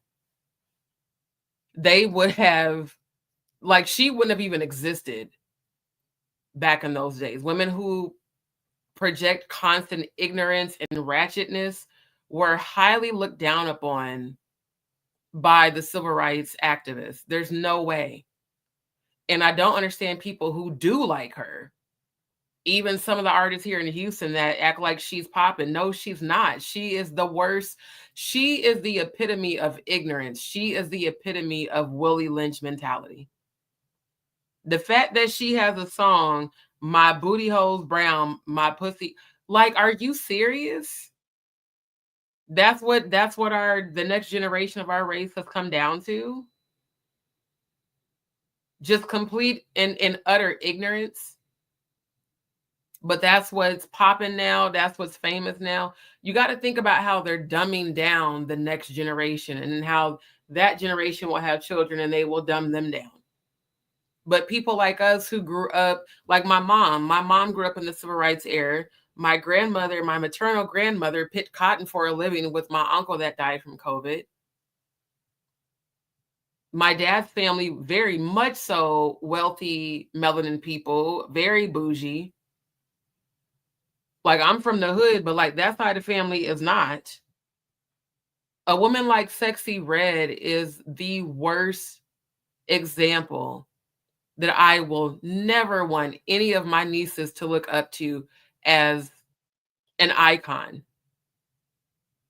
Like, I hate so much this new TikTok dumbass generation that just goes by everything that they see that goes viral. Just sheer stupidity, sheer ignorance. And that seems to be what sells, which is why like Black women who actually have class seem not to be popular anymore. It's like you got to be damn near naked or just ignorant and dumb as fuck in order to be seen or to be heard or to become famous. Now, Textiles, I did restart the video. Is it still not playing even after restarting it? Because if so, then I'll have to close out this tab and start it again. Or hold on, how much is left?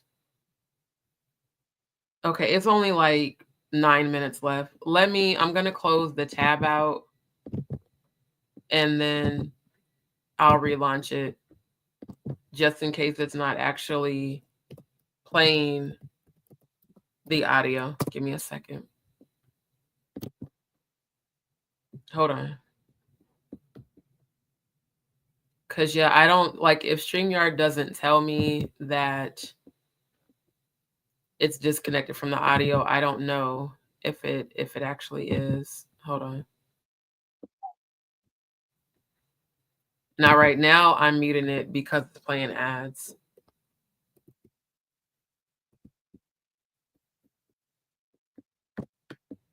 Oh my God, skip the freaking ads, bro. Okay, tell me if you can hear it now.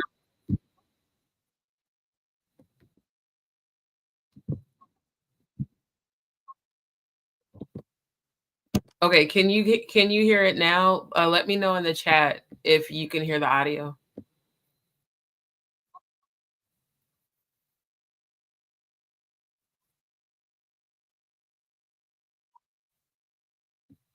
Oh, that is, damn it. I hate when it does that. That is the truth. That's absolutely the truth. Because I remember when he did an interview and he said that he was told to switch his image because when Lil Nas X first came out, he was catering to young children and doing like, I believe he was even like trying to do like country music, and a lot of kids looked up to him. And then all of a sudden it was someone in the industry that told him to switch up his image. And that's when he started doing all of the, saying that he was gay, doing all the videos with Satan and doing the 666 shoes. And he did blow up after all that because people were so shocked at how quickly he had switched up his image to all of a sudden now being evil and saying that he's gay. And again, I don't see anything wrong with people being gay. That's your choice completely. And especially me being a part of the community. But when you use it to pander and to try to make it seem like, oh, well, now all of a sudden I'm this gay dude and I'm getting bent over, by the devil and shit. It just is like, you're just doing that to make money. Textiles, you might need to refresh your page because I've literally like completely stopped the video 3 times already and replayed it. So it could just be your device. Because is anybody else who's watching, are you guys having issues with the audio? Because I haven't heard anybody else say that they can't hear it. So I do want to make for sure if it's not actually playing, I don't want to, you know, keep playing it if there's no sound. In fact, let me check it on my phone. That's what I'll do.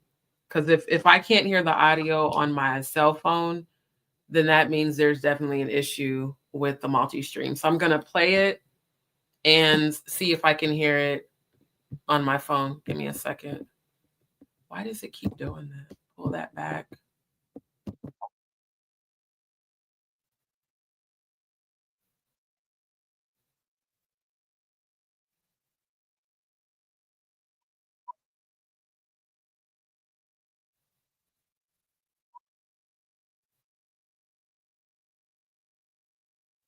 Wow, that's...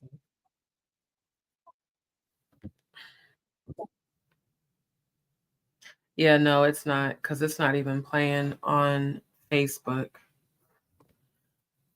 Then that's definitely a StreamYard issue, and I'm not using this anymore. Because like I've completely closed out the tab and relaunched the video like 4 times. No, I know, that's what I'm saying. I don't know why when I start playing the videos, it the audio just goes out. That has to be... At first I thought it was a YouTube issue because I was having that issue on Restream, but a couple of times it would like StreamYard would send me this notification that the audio disconnected and you have to relaunch your browser. But if I relaunch the browser, it's going to shut down the live. So yeah, I'm not going to use them after tonight. I'm going to have to find a different multi-stream for tomorrow night's stream, because this is actually annoying as hell to have to keep doing this. It's literally like the 5th time that I've had to do this. I don't know if it has something to do with the ads that YouTube's trying to play, but because like I know you guys can hear me talk, but it shouldn't be, the audio shouldn't be going out when I'm playing the videos, because that's the whole point. We're reviewing the interview. Okay, so I've completely closed it out. I've restarted it. So I'm gonna play it again. I'm actually checking on my phone too and see if I can hear it or not. If not, I'll just stop it and we can just chit chat for the rest of the live, because I don't want to keep doing this.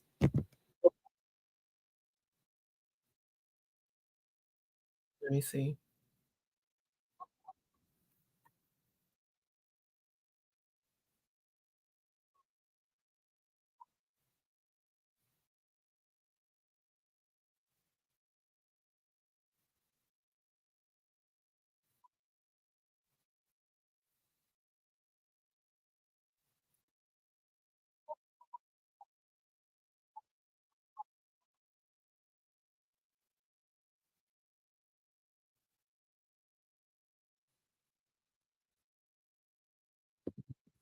Okay, can you guys hear it or no? Like when the video plays, is the audio still going out?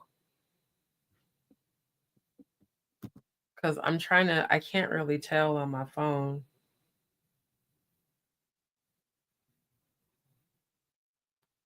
I'm trying to check on my phone right now. Okay, let me see.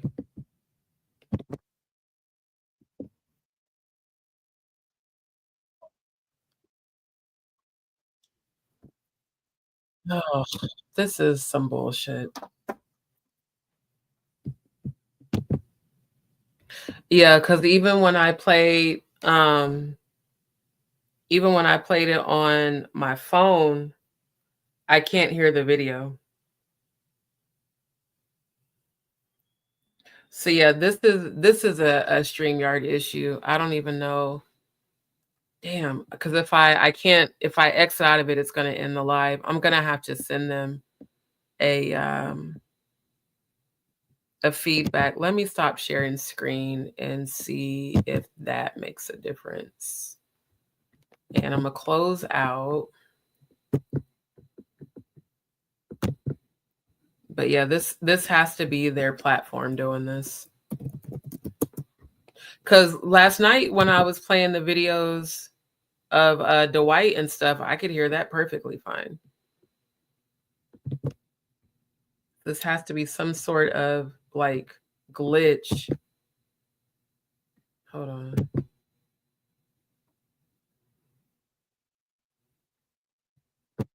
Okay, let me go into my history.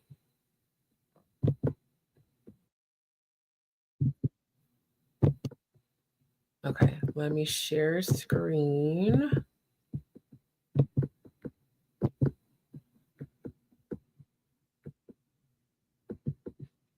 I really don't want to watch all these stupid ass ads.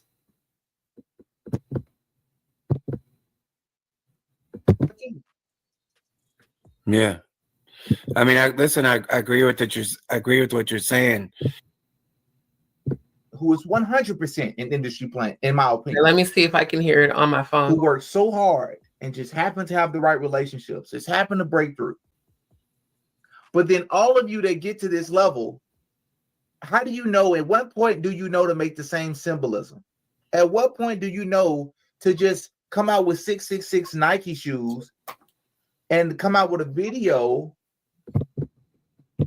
Is it still on your guys' end? Is it still not playing the audio? Because if so, I'll just shut down sharing the screen and I'll have to send StreamYard some sort of feedback message, because this is ridiculous. Like it's happening like way too much.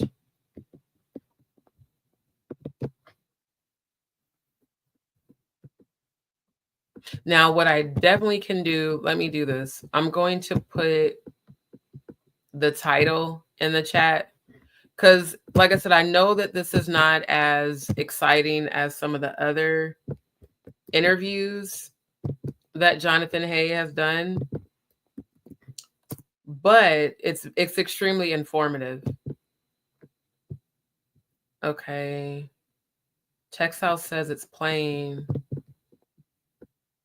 Okay, hold on. Let me go back.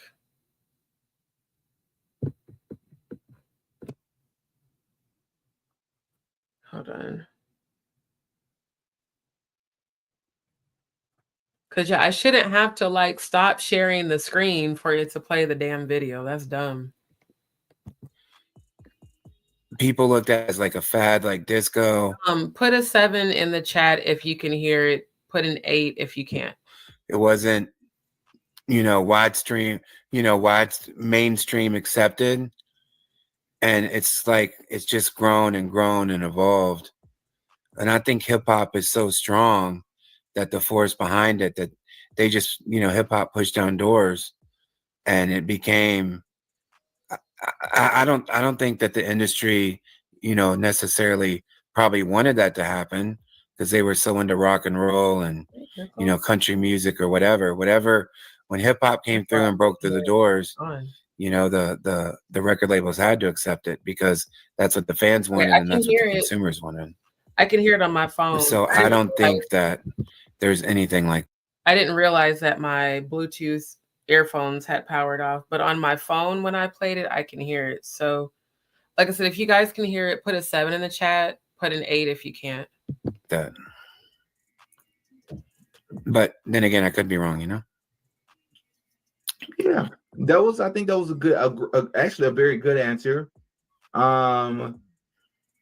Maybe not the inception, but I do believe that early on there were many things put in place. I do believe that many artists, there's something called, I'm sure you've heard of the term, industry plants. I do believe that there's a such thing as industry plants. When you look at people like, okay, you guys said it's working. I'm not sure how far back you wanted to rewind it. Who was it that asked that? Textiles. How far back did you want for me to rewind it? Because I do want you guys to hear what they're talking about. Do you want me to go back further past the industry plants? Or Like, how far back did you want to go? Because I'm not sure at what point that the audio went out. Thank you, Traveling God, for letting me know.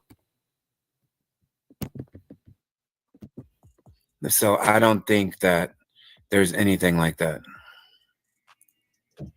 But then again, I could be wrong, you know? Yeah, I think that was actually a very good answer. Maybe not the inception, but I do believe that early on there were many things put in place. I do believe that many artists, there's something called, I'm sure you've heard of the term, industry plants. I do believe that there's a such thing as industry plants. When you look at people like,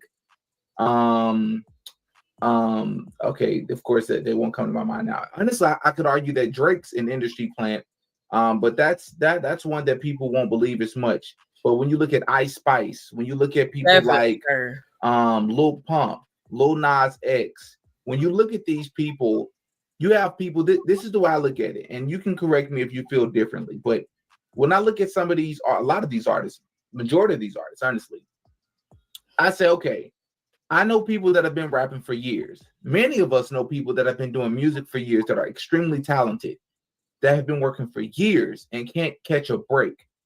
Then you have somebody like Lil Nas X that comes along. You say, well, he just hit the jackpot. He had a song to blow up on SoundCloud, and Roll Town, whatever it's called, is such a great song. Yeah, but do you understand how many young artists it is that come out of nowhere that have these records, and they all do the same symbolism? They all push the same agendas through their music. They all stand for a lot of the same stuff. You come out of nowhere and you don't work nearly as long as a lot of these other people who in a lot of cases have the relationships even. But you blow up and you have a bigger platform than they do. It's just extremely suspicious, at the least, in my opinion. Yeah, I mean, I understand where you're coming from, but to me, it's like when like a Lil Nas X or somebody like breaks through the mainstream, like he purchased like the beat off like BeatStars or SoundCloud or downloaded the instrumental from YouTube. I forgot what it was, and then he like blew up. It's just something about that song. That's the story they tell us. That's the story they tell us. Right. But something about that song or those songs like gravitate towards people. And it's something that the industry can't figure out. Like why does this song stick and why does this one not? That's really what I think, and it just depends on like the slow news cycle or why something is gonna work. I really don't know, but I do, and plus we don't see the hard work and stuff that they put in, behind the scenes. So I don't know any. I've never worked with Lil Nas X. I've never known anybody that's known him, but most the big artists are the ones who work the hardest, right? They're the first one in, last one out. Interesting. I want to believe that, but I'd be a little bit too gullible if I did. And this is why, and I understand you're in the industry. You've had your time in the industry, and I've never been in the industry. But just consider this. So you mean to tell me you have a breakthrough? There's these stories like a Sexy Red, who is 100% an industry plant, in my opinion, who worked so hard and just happened to have the right relationships, just happened to break through. But then all of you that get to this level, how do you know? At what point do you know to make the same symbolism? At what point do you know to just come out with 666 Nike shoes and come out with a video where you're twerking and dancing on the devil? There's somebody that came out and said that Lil Nas X is actually not even gay, and that is just a facade that he puts on. There's somebody that came out and said that. So a lot of you that blow up, even the girl Tyla, who has the water song, I 100% believe that she's an industry plant. These people, right. I'm gonna be honest, I don't even know who that is. Okay, you guys both have said it's working now. Thank you for letting me know. See, because I can't get into this new generation of music, because I'm an 80s baby and the 90s was the best genre of music. The new way that they do music now, it sounds like garbage. They all sound the same. It's all extreme. It's like music does not exist anymore. Everything is over sexualized. People are getting famous for being half naked or naked. Even here in Houston, I've seen artists on Instagram that are just like, you might as well just be in full nude. I just don't understand this new generation, because where I come from, we made real music. Artists made real music in the 90s, early 2000s. Like, these new kids making this new, like, especially like the mumble rap bullshit.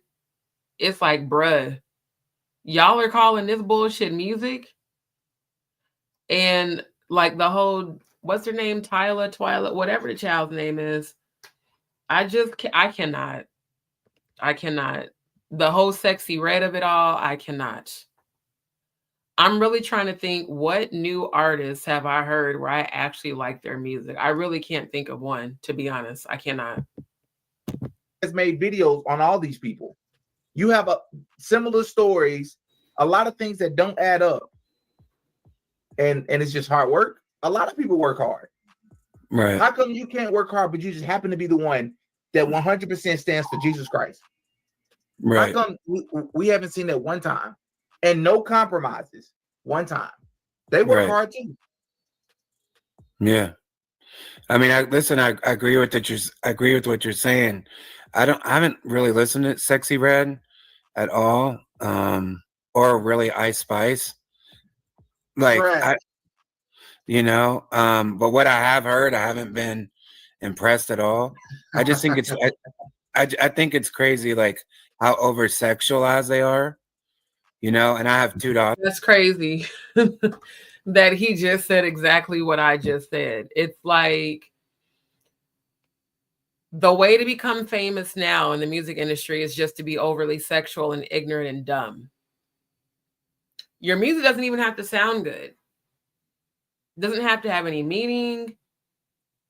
You just got to be damn near naked and,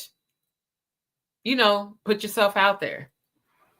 Because again, where I come from, I think about like Aaliyah. Aaliyah was a beautiful girl. But when I think of Aaliyah, I don't think of Aaliyah being sexy. I think of Aaliyah being that girl who was a vocalist. And this is my opinion. I believe the real reason when people say that Beyonce and Jay-Z were behind her demise, Aaliyah was a better vocalist than Beyonce. Hell, even Jaguar's a better vocalist than Beyonce. Like, Aaliyah had a natural, beautiful voice. Just naturally talented. When I listen to her old songs like 1 in a Million, At Your Best, Choosy Lover, you don't hear that kind of artistry anymore, especially in this new generation. You don't hear it at all. And I'm just like, literally, when I think of Sexy Red, all I can think of is my booty hole's brown and my pussy is pink. Literally the full degradation of our race, just like Huey Freeman said in the Boondocks. A private nigga moment shames you. A public nigga moment shames the whole race. Sexy Red is a disgrace and a shame to the entire Black race. Literally. The only thing she's known for is being ignorant as fuck and being overly sexualized. She's not an artist, because artists produce music that actually reaches people. The only people she can reach is a bunch of young dumbasses. So it's just like, the young man just got a little bit more respect for me, considering that he looks like he's from this generation. At least he has that much knowledge to understand that these people who everyone idolizes and looks up to, you got to think about it. Why would they make someone like Sexy Red famous? Now, I see why Ice Spice got famous, because she's racially ambiguous. I still don't know what her race is. Is she mixed? Is she Hispanic? Like, what is she? What is your ethnicity? And then the whole red wig, which that's symbolic to Annie, who was a white girl. Let's be very clear on that. She doesn't represent the melanin race at all. She looks like she's white or could pass for white. So you got Sexy Red. Glorilla is famous because she's a masculine female like Gangsta Boo. And in my opinion, I don't believe that Glorilla is, I don't believe she was assigned a female at birth. That's my opinion. Now, do I know that? I don't know. But looking at her facial features and her body structure is definitely giving boy, because when she first came out, I researched her. I was like, is she a trans? Because if she's a trans, you know, just say you a trans. The worst thing you can do is be a transgender and then pretend like you're not. That's how come certain ones of them have, you know, unfortunately encountered violence. Let me just see. Because I saw some videos when she first got on the scene where they showed pictures of her initially as a male, not as a female.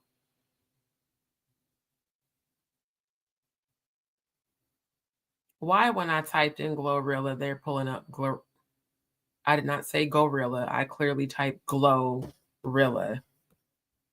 Like when I look at her face,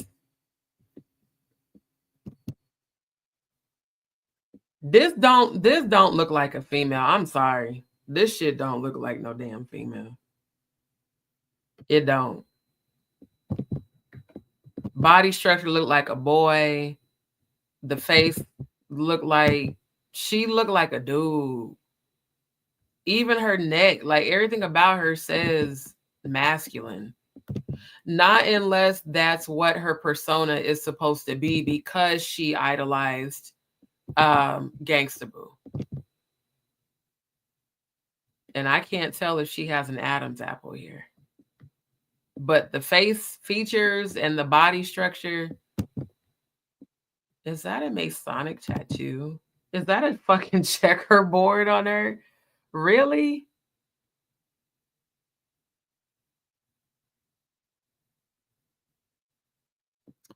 You know what?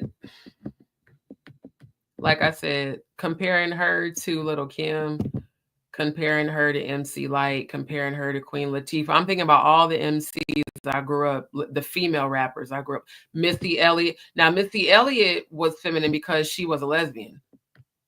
Everybody knew, you know, just like Da Brat. Those are great examples. Those were the most masculine yet feminine rappers from the era I come from. Da Brat and Missy Elliott. But you still knew that they were females. Glorilla just, to me, don't look like she was assigned a female at birth. She don't. She looked like a nigga in drag to me. I mean, she do. That's how she looks to me. She looks like a man, like a boy in drag. They wrong for pulling up all these gorilla pictures, because I definitely didn't type that in. I clearly typed Glorilla. Maybe I need to like separate the Rilla. They still, y'all wrong for that shit. Y'all wrong for that shit. Now there's even more goddamn gorilla pictures. Stupid as hell. And this ain't even Google. This is DuckDuckGo. Damn, really? I'm like, I don't want to see all these damn monkey pictures. I really want to know, was she assigned a female at birth? Gloria Hallelujah Woods. That's her real name.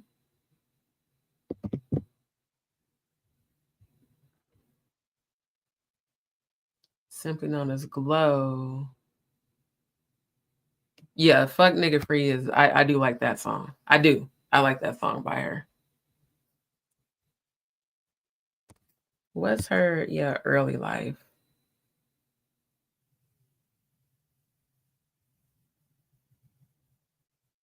Do we have anything about her parents? I ain't got shit about her parents. I'm just saying, I don't know if anybody else felt that way, but I know for a fact a few people I know in real life, we all questioned if she was truly a female because she just, everything about her says nigga. Let me see. But people also said that shit about Sierra, and they said for a long time that Sierra was a hermaphrodite. I don't know if that shit is true. I'm pretty sure it's not, seen as how she has children. I mean, well, I guess you could be technically a hermaphrodite and have both. But they were saying because she had a thick neck and a strong jawline that she was a man and shit. I don't believe that shit about Sierra, but Glow, yeah.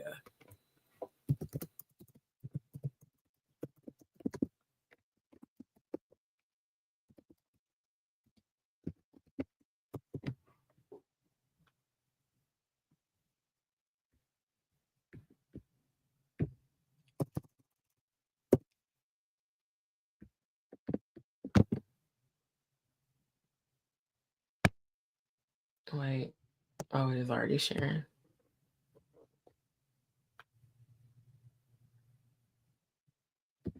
Was this the one where they showed that she was a boy first? Yeah, because this was the one. This was the one because of her body structure. Yeah. I remember that. This is a very terrible. I don't know who coded this website, but it's horrible. Cause she even Motherfucking slay, yeah, let's go. What's up? Y'all know the fuck going on. CMG Super Saiyan, you hear me? Big CMG shit, don't motherfucking slay, yeah, let's go. What's up? Y'all know the fuck going on. CMG Super Saiyan, you hear me? Big. She looked, walk, and talk like a nigga. If not, then she definitely gotta be like a super, super lesbian.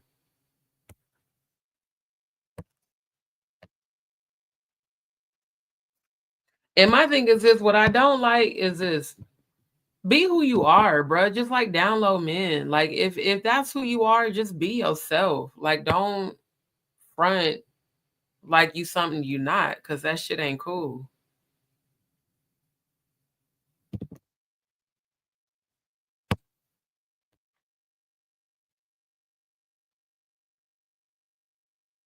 Is her nails broken? That's so ratchet. But yeah, like I said, this is I mean, I've met people from Memphis. They do talk like that.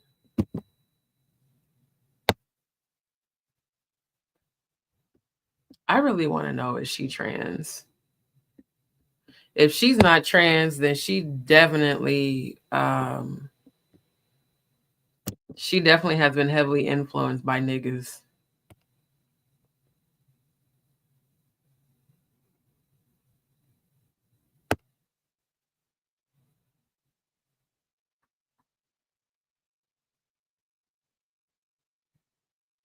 So it said her voice started to change because she picked up smoking.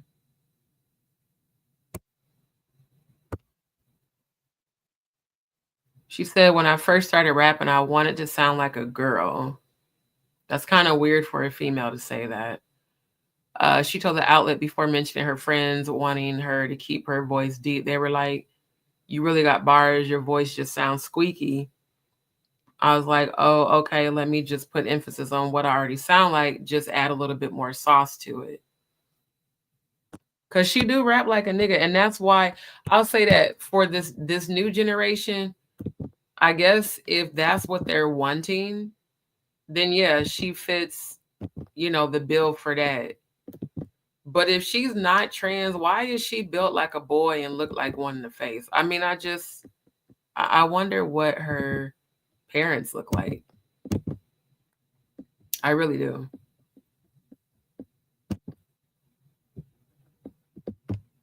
Because yeah, this new generation is ridiculous. and it's that's crazy, you know, the stuff that they say. But you know, my girlfriend, you know, she likes Ice Spice, she likes Cardi B, you know, because she's Dominican and whatever, and she likes it because, you know, they're from New York. I think Ice Spice is from the Bronx. She's into that stuff, but I never pay attention to it. I tune it out. I really lately, like over the last few years, have taken a like interest in what I'm like consuming. And that's why I told you I really don't listen to like a lot of even like hip hop music, like the newer kids or like the trap music. That's not my thing. Even though I've worked with them, I like jazz music. That's like really where I'm at, you know. And this has just been my job, you know. So especially with some of the stuff that I've seen, it's just, you know, it's I really don't listen to that much music, you know, or really follow what they're doing. You know, the kids will tell me, and then I'll pay attention. But like, you know, I remember my daughter being 14 years old, listening to 21 Savage, you know, and at first I let her play it in my car, and it's like, I'm gonna slaughter your daughter. I was like, hold up, like this is, and you know, you gotta turn that off, right? Like, Okay, I just found a photo. She looked just like her daddy. I mean, god damn, she looked just like that nigga. So that's her, because I had to look and see what her parents look like. Yeah, that's why she looked like that. She looked like him. Now that's actually a good picture of her right there. Yeah, well, I don't know why they're not showing her mama, but she could damn near be his twin. Okay. I just had to look and see, because I'm like, I just don't believe she's not trans, but looking like him, yeah, I could see it. So I was real protective, you know, of them, and I just really don't pay attention to what the new kids are doing, or the Here's younger. my last question. Yeah. Here's my last question for you. Have you ever met Kanye? Yeah. Because truth is, I also dropped a video where there's been some accusations about this one girl in particular. She's an artist, I forget her name, but she blew up. She had the song with the Migos, and I'll have to probably text it to you. I forget her name, but I can send you the link to the video. And she didn't come out with a lawsuit. She had no motives, just like you. Like, I'm not suing anybody, I'm not promoting anything, I'm not selling anything, none of that. And she told this story about how Kanye West and P. Diddy essentially tried to, they halfway got it done, assaulted her after inviting her and a woman who was at the time, who has a lawsuit right now against Kanye West, was Kanye's assistant, who looks very eerily similar to Kim K. Accused them of drugging people in the studio, and had she drank the drink that was given to her, she believes she would have been one of the victims as well. But they still attempted it, but she was able to get out of there. She told this story. She's like, I'm not suing anybody. I know y'all not gonna believe me, but this is the truth. She said Kanye West and Diddy did this together. Do you believe that, based on your interactions with Kanye? I don't ever want to say I disagree with the victim, but from what I've witnessed with Kanye, and you know, I'm a huge fan of Kanye. I love Kanye, and I loved when he released, you know, Jesus is King. I thought that was the greatest, you know, Christian rap album I've ever heard. It seems disappointing to me now to see him like he's like backsliding with the content that he's putting out now. It's like, you know, what the Bible says about, you know, like fake prophets and stuff like that. Like he was so, you know, he was so into God and so into Jesus.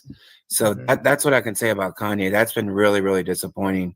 But as far as like his fashion and his production and how he spoke out like against Jay-Z and stuff like that, you know, like it's been really, really.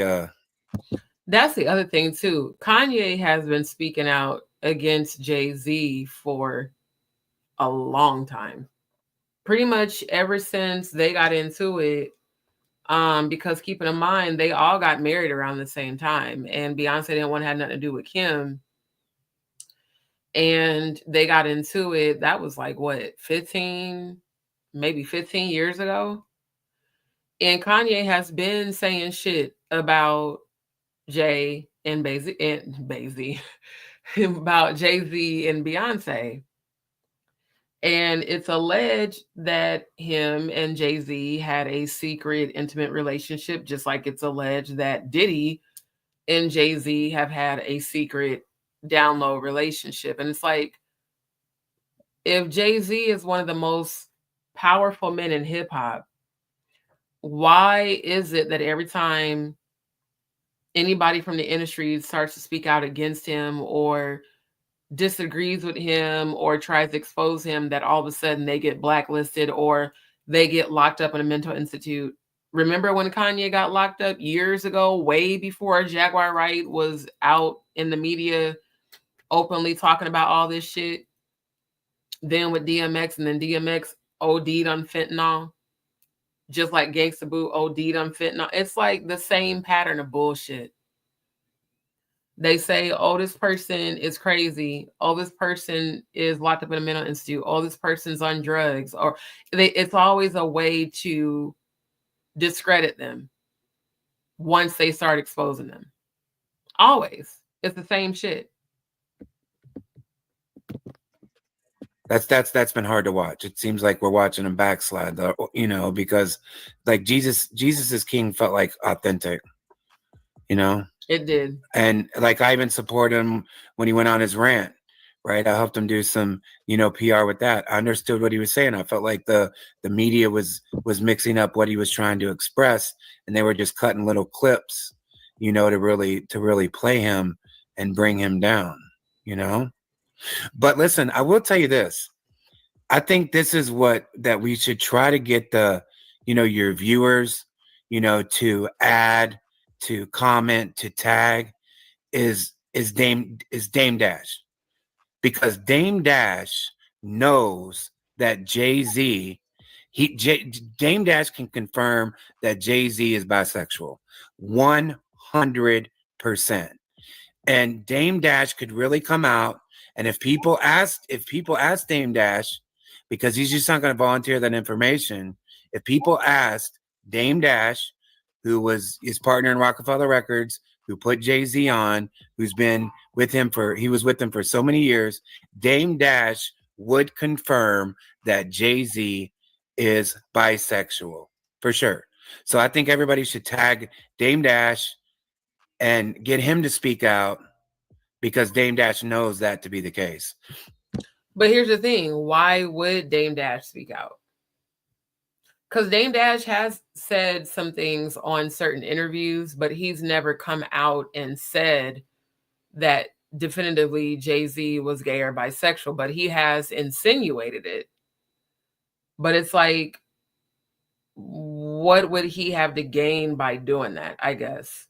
You know, the situations with Jaguar and Jonathan, these people want justice for what they had to endure, like him enduring the house raid, you know, that Drake, they all believe Drake is behind, and Jaguar enduring sexual and physical abuse, and also her claiming that Jay-Z still owes her millions of dollars for claiming rights to her music.